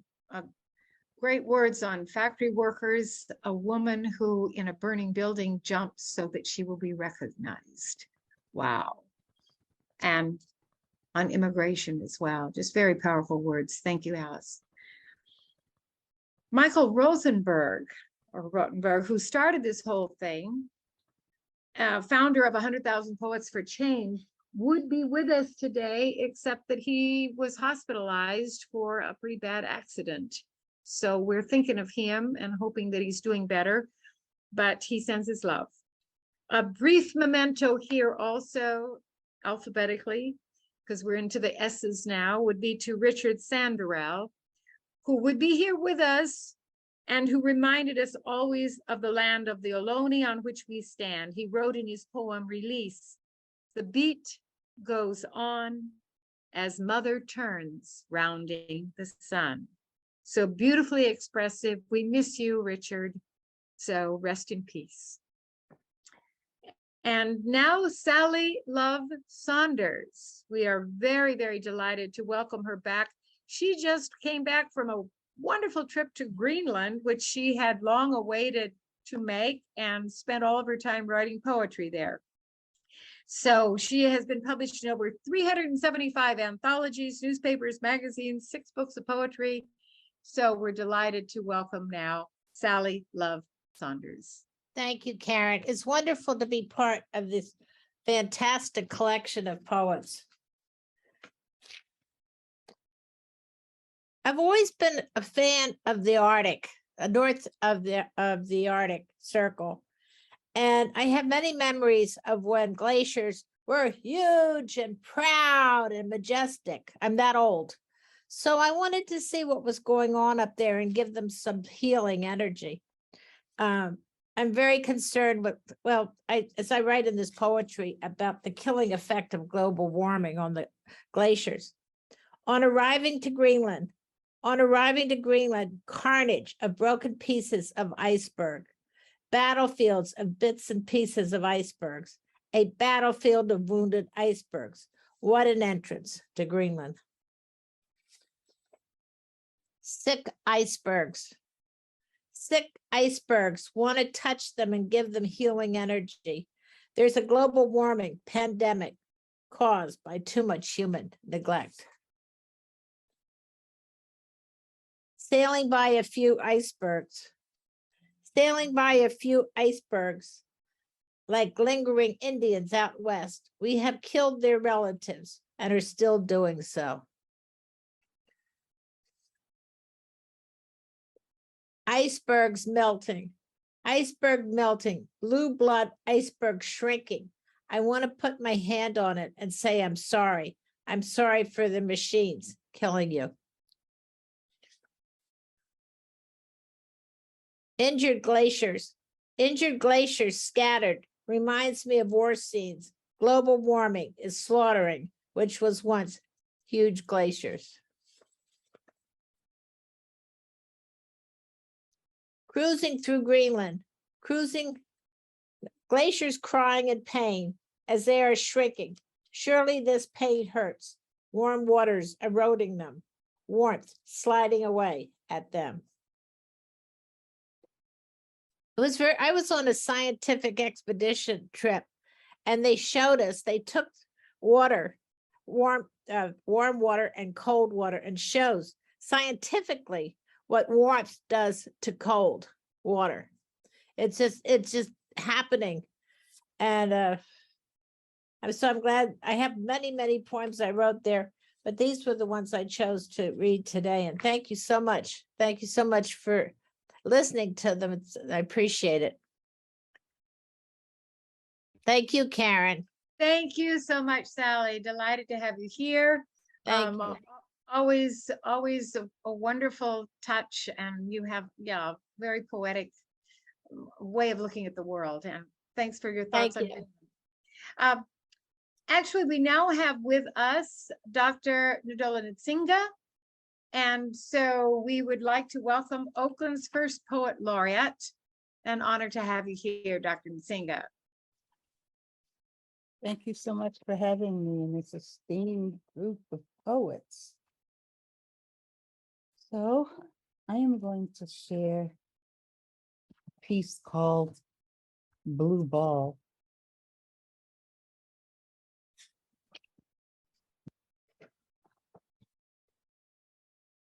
One ocean, one tree, one you. Looking for water on the moon, Mars. But we poisoned the earth, the rivers, the fish in the lake, the ocean full of antidepressants. Fantastic. Dumbasses invented plastic. Spray more, harvest more, clone it. They don't need to know. Make it from corn. It's all corn and sugar anyway. That's how you feed slaves. Better than chickens or cows, just barely. Hell, spinach, beef, eggs, lettuce can kill you. Wax them apples, make them shine. Dig here, build there. Don't care where the mountain lions, deers, bears live. Shoot them if they show themselves. We are here. 32,000 square feet and a view with a jacuzzi, loving nature. Put them animals in a zoo. Noah had a good idea. Now tunnel there, dam that, level that, cut it up, dig it up, build a fence around it. When in doubt, kill it. Build parquet floors with those trees. Make tennis rackets with the others. Clear the forest, drill offshore. Forget marshlands, deltas, acid rain, tsunami, cyclone, hurricane, quakes, faults, volcano. Nature can be a cold bitch. Woman scorned syndrome. Humanity as an infestation that must be purged, extinguished like a flame. Fire next time. And then perhaps a new ice age. The dust know, but we forget. We should have not made more than we could use, take without replenishing, greedy, ungrateful bastards. Better than nature. Synthetic, test tube, new under God's son.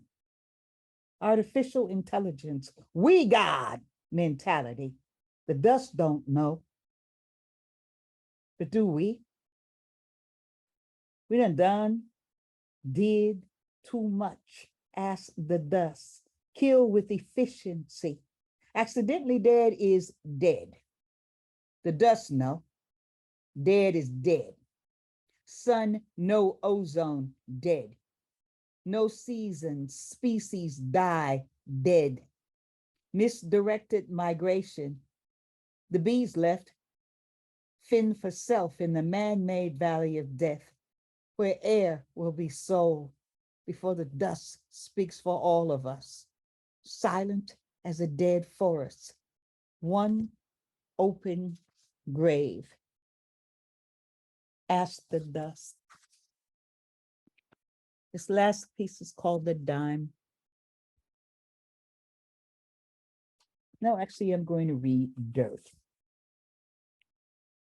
The people slowly returning to the land, slowly, slow food, looking for sustenance in the sustainable green ways, leaning on unknowing, relearning, undoing, remembering what we never should have forgotten from dust to dust. How we forget that? 2/3 water. How we forget that? God alchemy, mimic nature.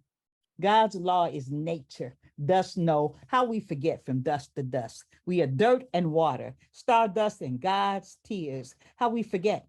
The dust know. Stardust and tears, how we forget. Looking for heaven, killing it daily. Looking for God 1 billion miles away from the concrete sea, away from the neon sky. If you can't find the face, ask yourself why. And turn back. Don't trust the left or the right. Turn back. Jesus turned water into wine, sand into dust. Might be the trick this time. Pull a Lazarus for all of us. Make us one half as smart as God made dust. How could we forget? Stardust and tears. The arrogance of misspent centuries against a few million years. We just stardust and tears. Suns set, moons rise. Rituals of stardust and tears aside, nature will abide. Sunsets, moons rise. We were never meant to sell dirt or water. Mimic nature. And we don't need antibiotics, dust to dust. Slowly finding sustenance in the sustainable. No garbage cans. A one tree kind of world, green for real. Back to all you got is what you make with your hands. Suns set. Monsanto didn't mimic, stole and sold fast magic, sleight of consciousness. The sun will set. Clone sheep, Franken beef, slow cancer for everybody. Live long enough, murmured the pathologist. We are the cancer, moaned the mage. Stardust and tears, in desperate need of unlearning, turning, leaping backwards. Don't trust the left or the right. Mimic nature, slow down, turn, revere, emulate God alchemy, nature, the only law, blueprint for the living, dust to dust, sunset and moonrise. Plagues are cured by plague. Nature abides always and forever. God alchemy, the only law. How we forget to remember. Thank you. Thank you so much, Dr. Nzinga. How we forget to remember. One ocean, one tree, one you, one poisoned earth. When in doubt, kill it. Ask the dust. Beautifully expressed. Thank you so much, Ayodele. And now we have the lovely Nina Serrano, active 86-year-old poet. Just a kid. 88. Okay, all right. You're still just a kid, the way you are. 86, 88-year-old. That's right. You did have a birthday. Yeah, okay. We do have birthdays, don't we? Who lives in Vallejo, California, produces La Raza Chronicles and cover-to-cover radio programs for KPFA in Berkeley and literary dialogues with Nina Serrano for OzCat Radio in Vallejo. So again, happy birthday, Nina. And let's hear you. Thank you. Thank you, Karen. And thank you to all the poets that I just had the pleasure of hearing. This poem is called Abortion. Abortion is not a joy. It may solve a problem, ultimately bring relief, but it is not a pleasure like its opponents think. The bleeding, the cramps, the probing of instruments, the hormonal roller coaster. It brings freedom at a cost, puts you in control of your life, gives you a choice, that no one else should make for you. When I walked out of the hospital after being patched up in an overnight stay from a botched up illegal abortion, I walked across the busy street in dry shoes, feeling the world was a difficult place to maneuver. When I arrived at the hospital, blood had filled my shoes. Thank you.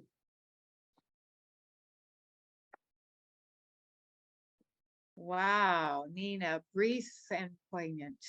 Bless you. Thank you. I'm glad others won't have to go through illegal abortions. Thank you. Thank you. Very important.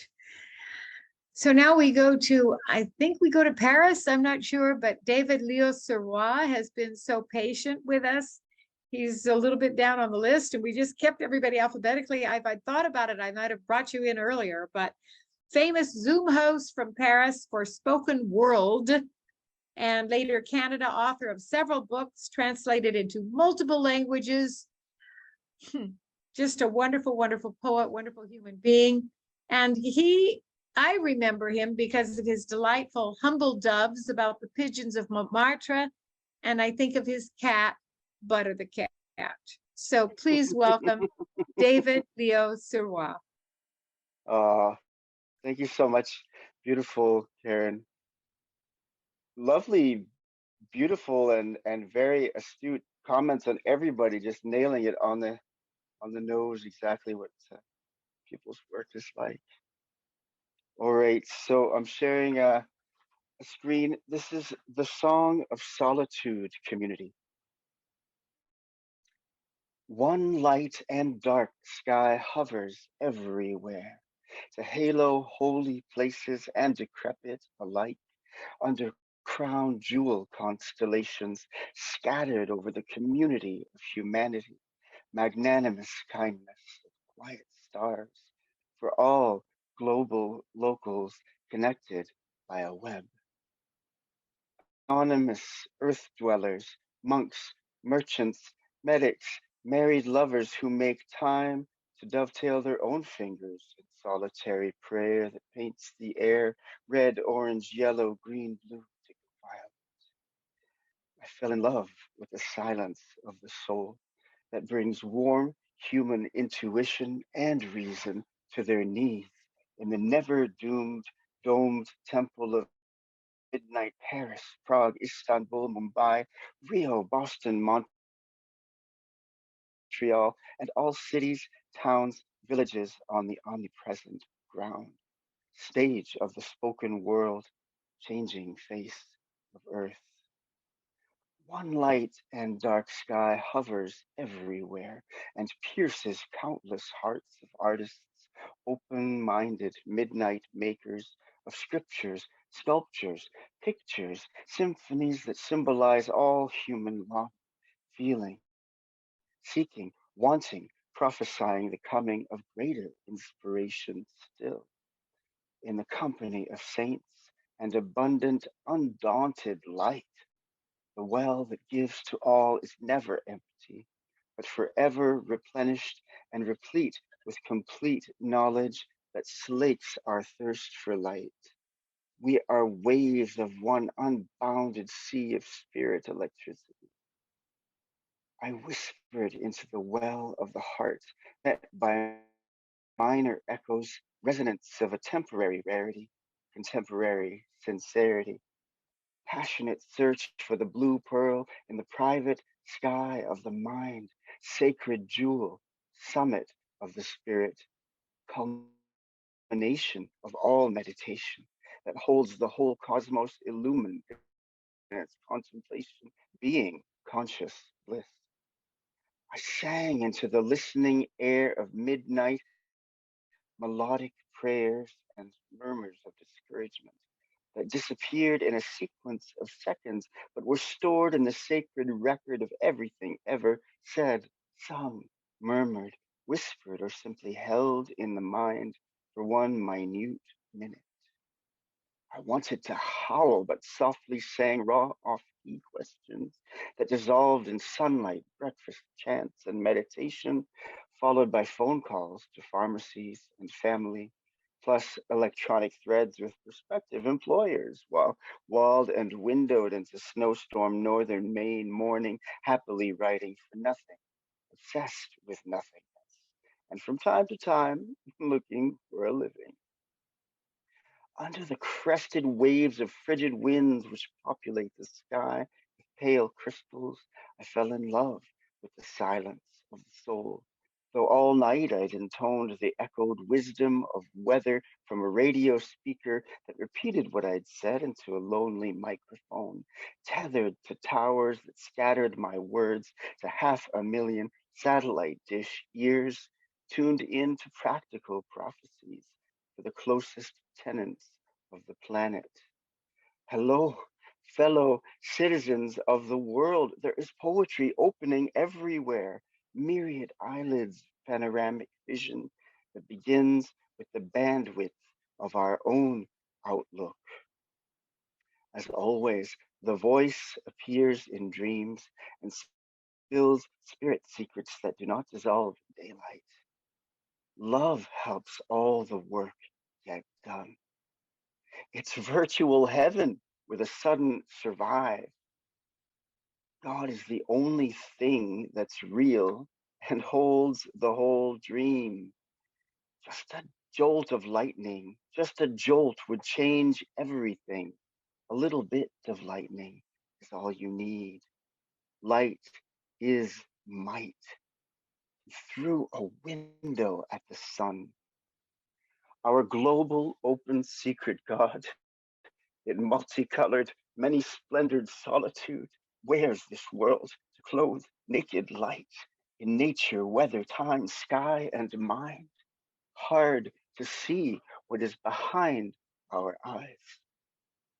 There is light behind the mind, whose only words forever are, I am, I am, I am.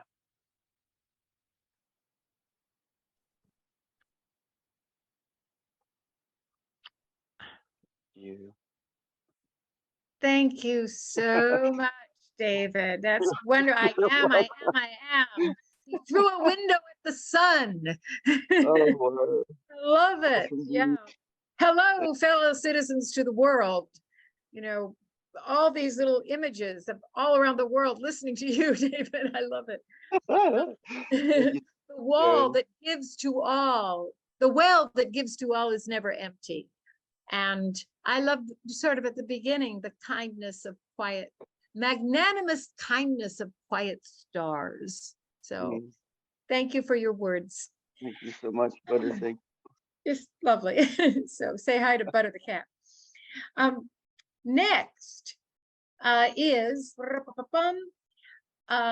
town crier, Raymond Nat Turner, a New York City poet who read at the Harriet Tubman Centennial Symposium. He is artistic director of the Jazz Poetry Ensemble Upsurge New York City, has appeared in numerous festivals, venues, including the Monterey Jazz Festival and Panafest in Ghana, West Africa. So we welcome Raymond Nat Turner, the town crier.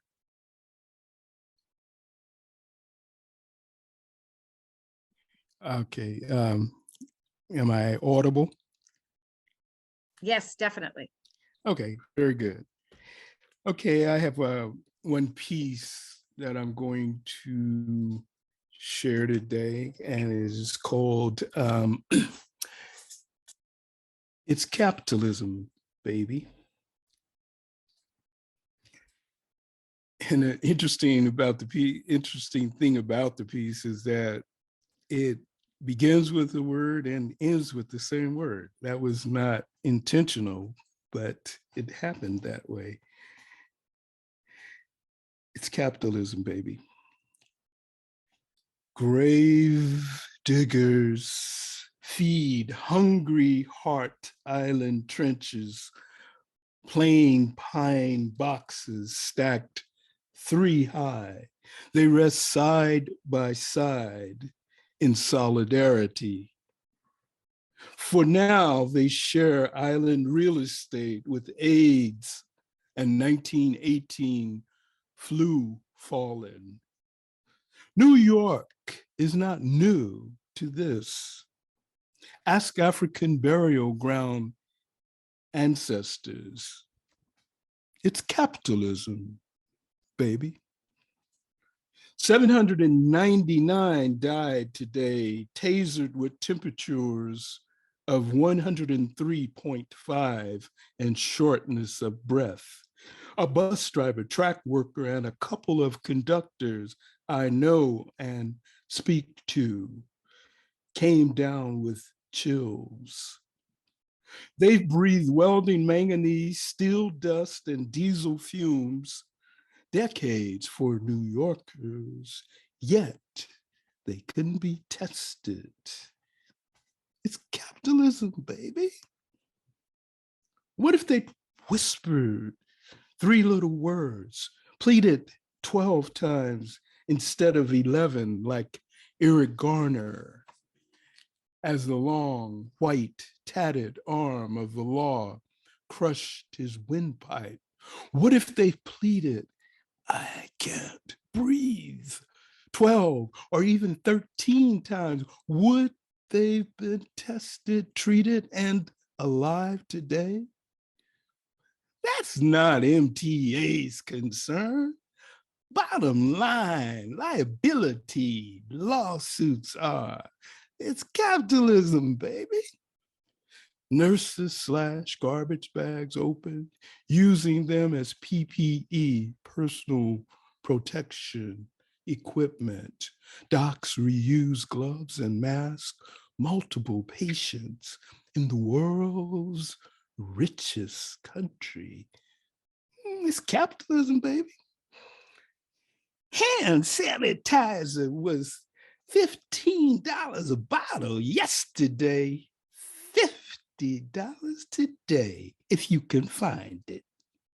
Ventilators were $25,000 yesterday, $45,000 today, and climbing. It's capitalism, baby. If water is life, hand washing is a lifesaver. Unelected emergency management cut Detroit water off and poisoned Pennywise Flints. Oh, please, it's capitalism, baby. San Francisco hotel rooms sit empty, the unhoused shelter in place below freeways, in overcrowded shelters and on cold convention center floors. Oh, well, it's capitalism, baby. Parasites self-isolate on swanky yachts, toasting tax breaks, looting labor's fruits, sucking up shares, senators, Congress members, and blood. Leeches storm the Hamptons, hoarding, greedily buying meat, frozen foods, filling extra McMansion freezers, while working class shoppers tussle over toilet tissue or stand their ground in long lines buying guns. It's capitalism, baby.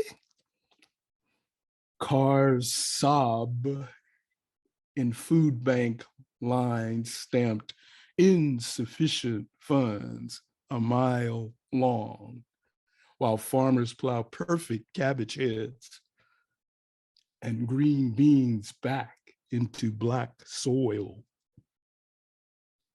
And Ivory River's 12 from dairy farmers dumping millions of gallons of milk in manure pits, and chicken processors smash 750,000 eggs a week for profit, omelet, obscene food fights. It's capitalism, baby. Return to normal? That Titanic sailed months ago. It does seem, however, that it left ashore capitalism's grave diggers.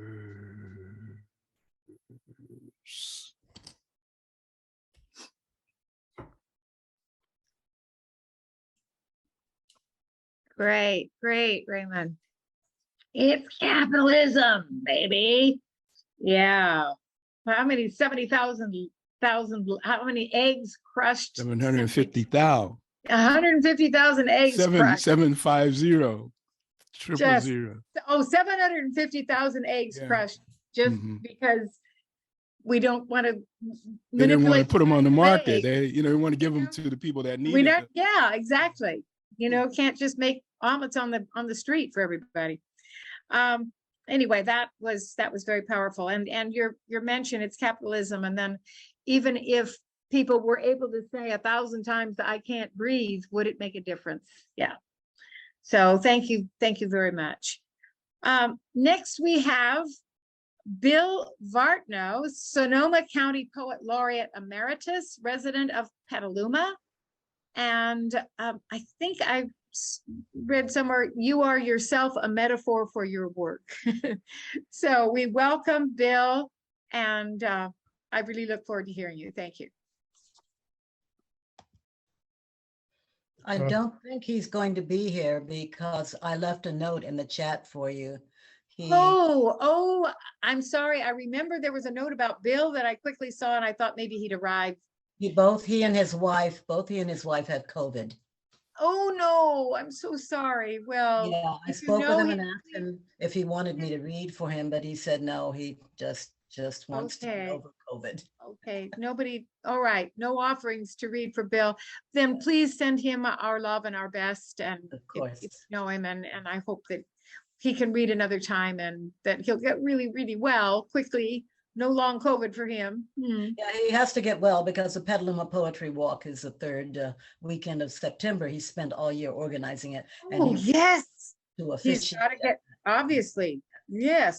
Well, tell him you have no choice. He's got to get well. Okay, great. Then I will call on Antonieta Villamil. Are you there? Yes. A fighter for Catalonia rights, as well as co-editor of Vagabond Publications in Southern California. I welcome my friend, Antonieta Villamil. Thank you, everyone. My name is Antonieta Villamil. I wrote these poems in English. It was published on the Revolutionary Poets Brigade Anthology, Volume 3 in 2016. Barbed Wire Fruit Days. Today is a shopping day. A Ukrainian-Russian woman drags a cart full of radiation waste with a kind of frenzy that goes to the market to exchange all the groceries for the stack of paper when lonesome days shape into lost love letters. But listen, this is not about how days follow women, eyes disguised on loaned mascara.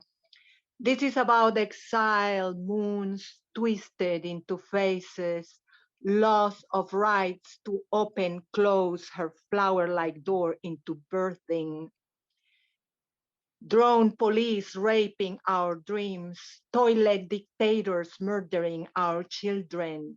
This is about a roaming tribe on the brink of new millennia, and how the tongue of a woman on a spring of voices warns of upcoming red air with no rain. How a crescent moon, the mouth of a woman, spells a haiku stuck to our palates. Migration days choke us like taste of barbed wire fruit. And this other piece I want to read because Jack liked this poem very much. It was published on the first Revolutionary Poets Brigade anthology. breaking fast against torture and the depleted oxygen virus war. Let's talk about breakfast, about huevos rancheros with hot chocolate served on the wooden plate of memory. I have a crumb to add to the weight of your words. I know of powder glass inside of mango halves and the hidden bomb that gets triggered when you reach to look through the keyhole on the darkened door of memory. I know the serrated edge of citrus spoons, the acid juice on gums and teeth at breakfast, the piles of dentures that remind you of the pale smiles you last saw on the lips of unknown familiar fellows before the unnerving guns of your memory broke the morning, a lost bullet inside the entrails of day. We carry the many holes of paradox, the ones from the bullet of memory in the chest, inside a hidden grave.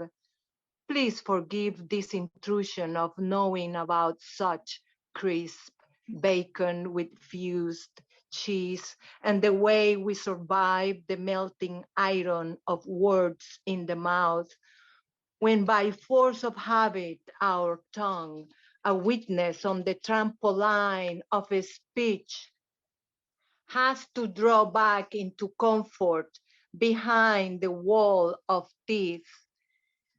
Perhaps that I might escape through cross-questioning by how to make the melodic beast, the word, take steps across a tied tongue, or the hand to write a language that lips to lick the face, the neck of its meaning, hanging lucid from its own rope.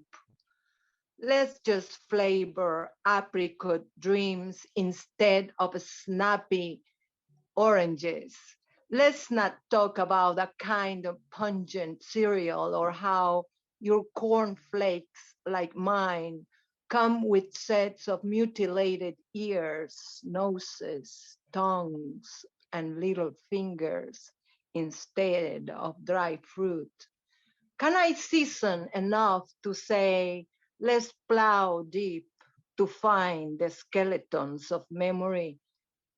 Taste how suddenly the hunger of the uranium virus, mockingbirds at work in offices, the rats ran to stock up flat donut lifesavers and empty peanut shells under the oceanic chairs of politicians. Tell me, can we really be heard?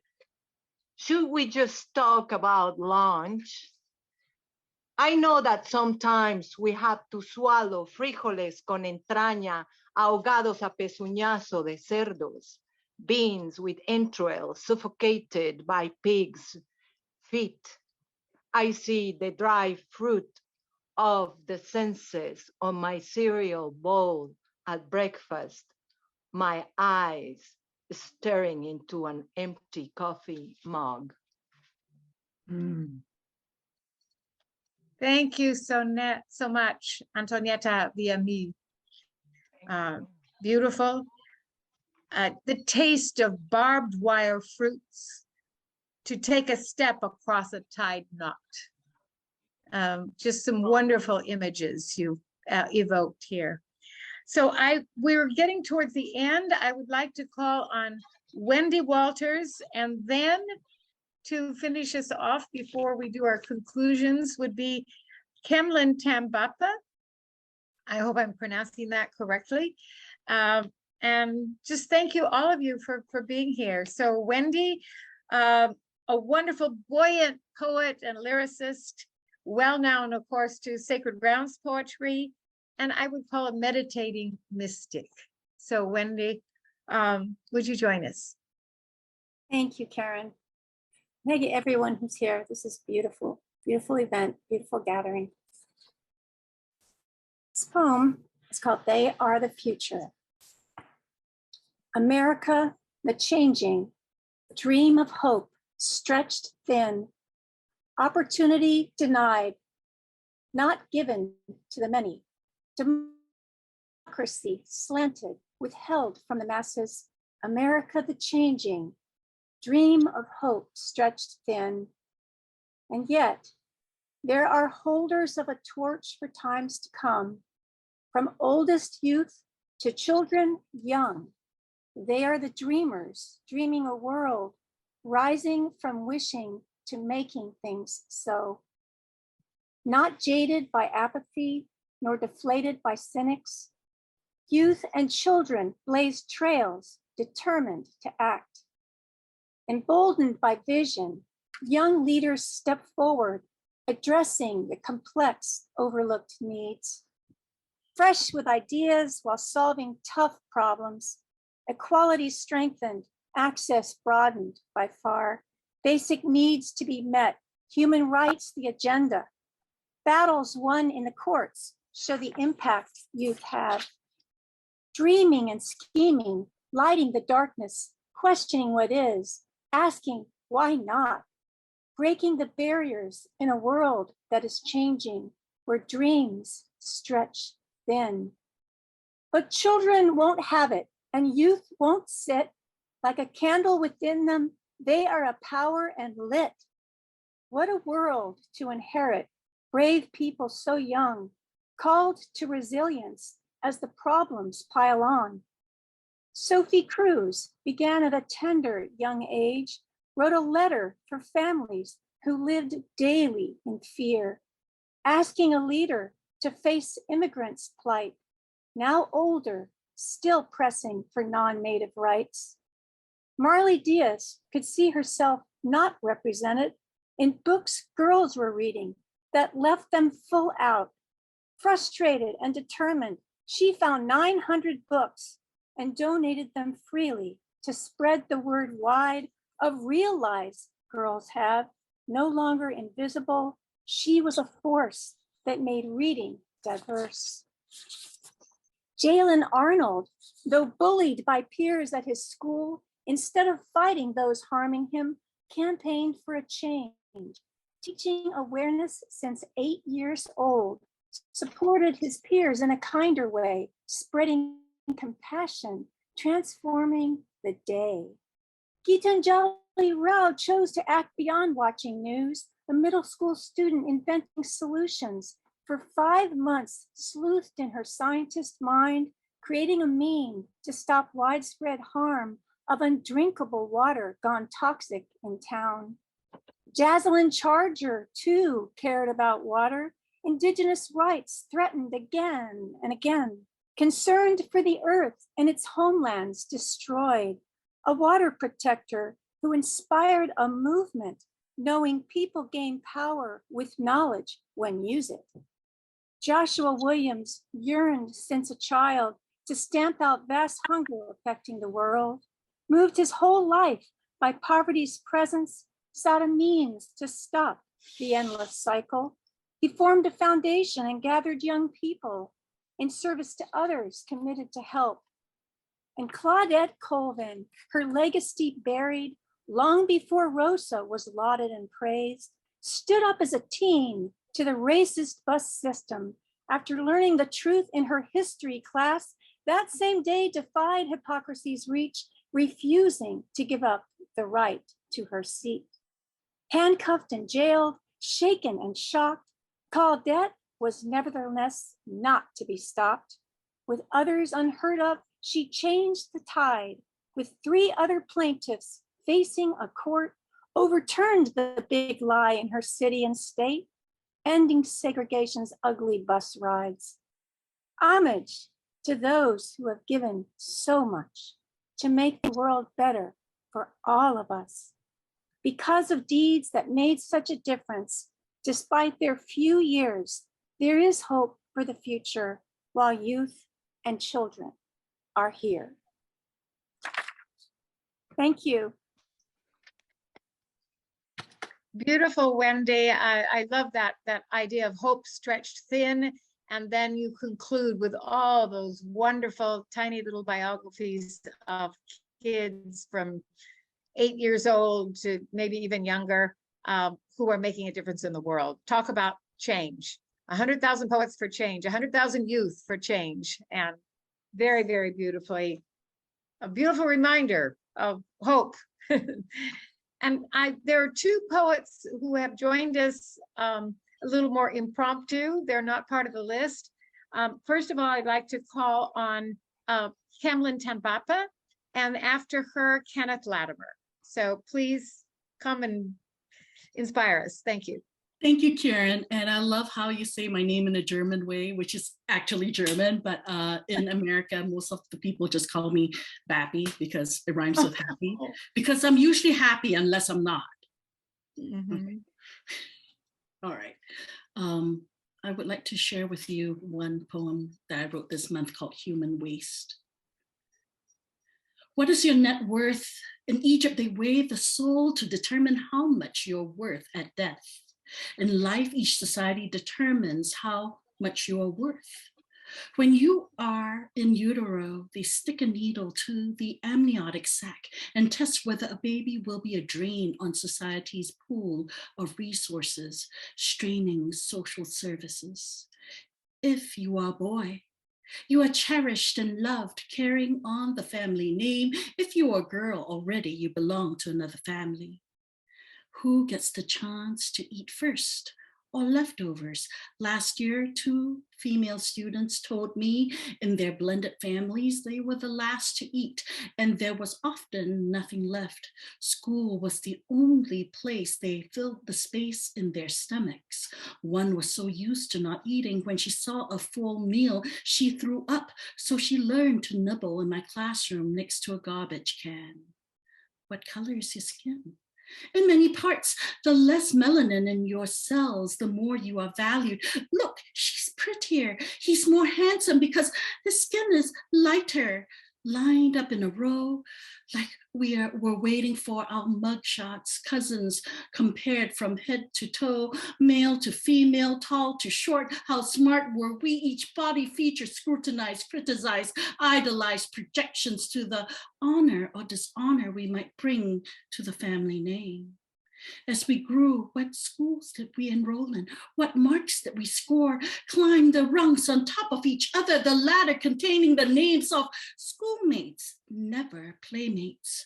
Everyone was a threat to your success. Did we excel in sports? No one remembers second best. Children are pawns for mothers and grandmothers to size one another up in the parlor. Meanwhile, over single malts, the men size one another up as well over what jobs they held, what companies they worked for, what was the possibility of advancement, how large was their salaries, how big was their investment portfolios, did they have a safety net if the markets plummeted that could catch them or break their fall. Cash, credit cards, condominiums, cars, country clubs. These are the 5 C's I learned a long time ago. I watched institutions burn out their employees, casting them as lazy and slackards when they don't meet the quota, working them harder when they do. Professionals and wage earners, once filled with passion and fire, shriveled up by the time they retire. They get a good watch or an ornamental bell. Ding, ding. Thank you for your service while we put you through hell. When you have lost your mind or find yourself a vacuous shell, they run you through the garbage disposal or toss you into the landfill, for you are human waste. Where does happiness weigh in? It's a luxury that my parents dared to dream for us, for me. So here I am, a school teacher trying to help students fresh, finish a high school diploma, keep them safe so we don't get gunned down, help them earn above minimum wage, cultivate a sense of self-worth so they don't give into self-annihilation. Maybe I've become too American, a dreamer. I've drunken Dr. Seuss's flavored Kool-Aid from the words of a blue elephant. A person's a person, no matter how small. We are not human waste. We are the human race.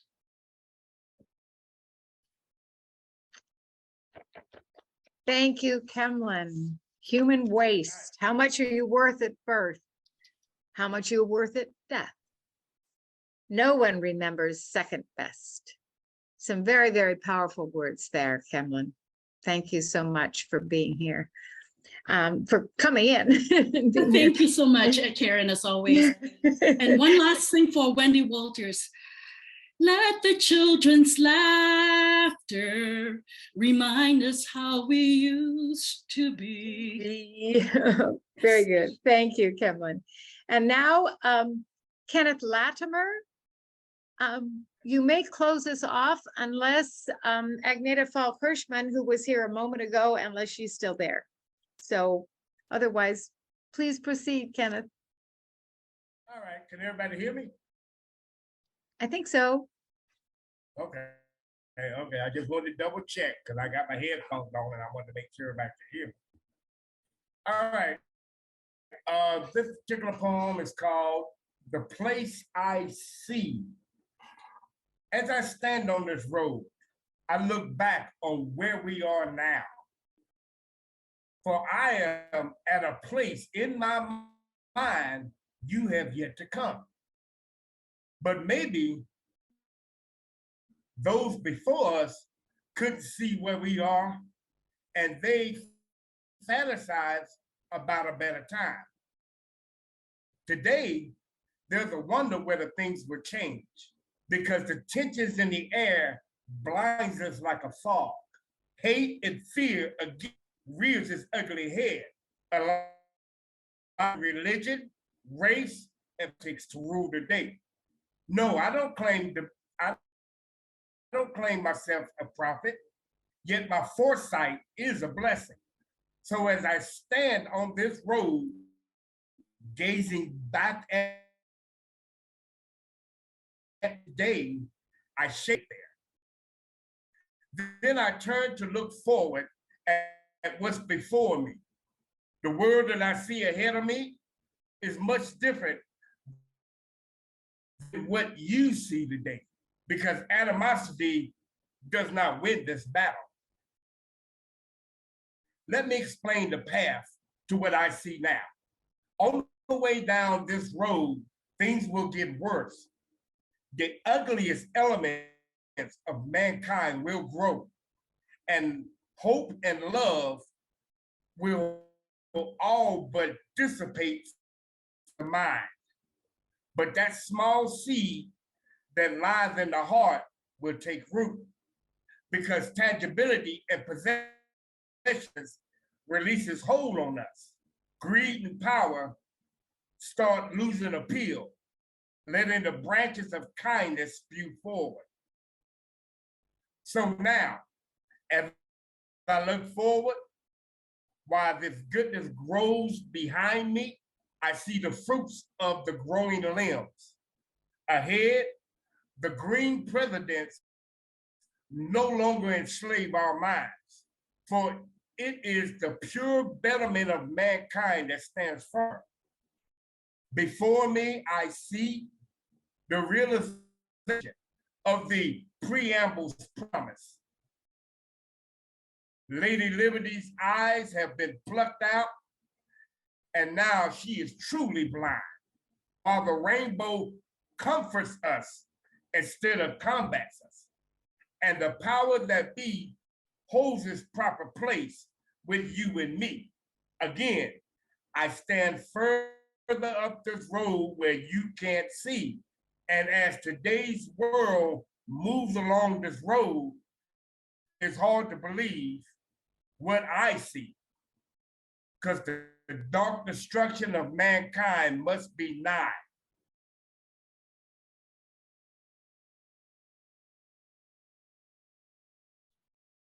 Thank you so much. Yeah, thank you, Kenneth. Yes, another wonderful message for us to carry with us. Animosity does not win the battle, right? And then your talk about the small seed in each one of our hearts, that it may grow and vanquish all the bad stuff. Wouldn't that be nice? It would be. Thank you so much for that idea. Let's keep it in our hearts. And Agneta Falk-Hirschman was here. If she's here, I would love to have her close off. If not, we will just move on and say thank you very, very much to all the poets of the world and for all those who are meeting with us just today. I think someone said, without poets, how can you change the world?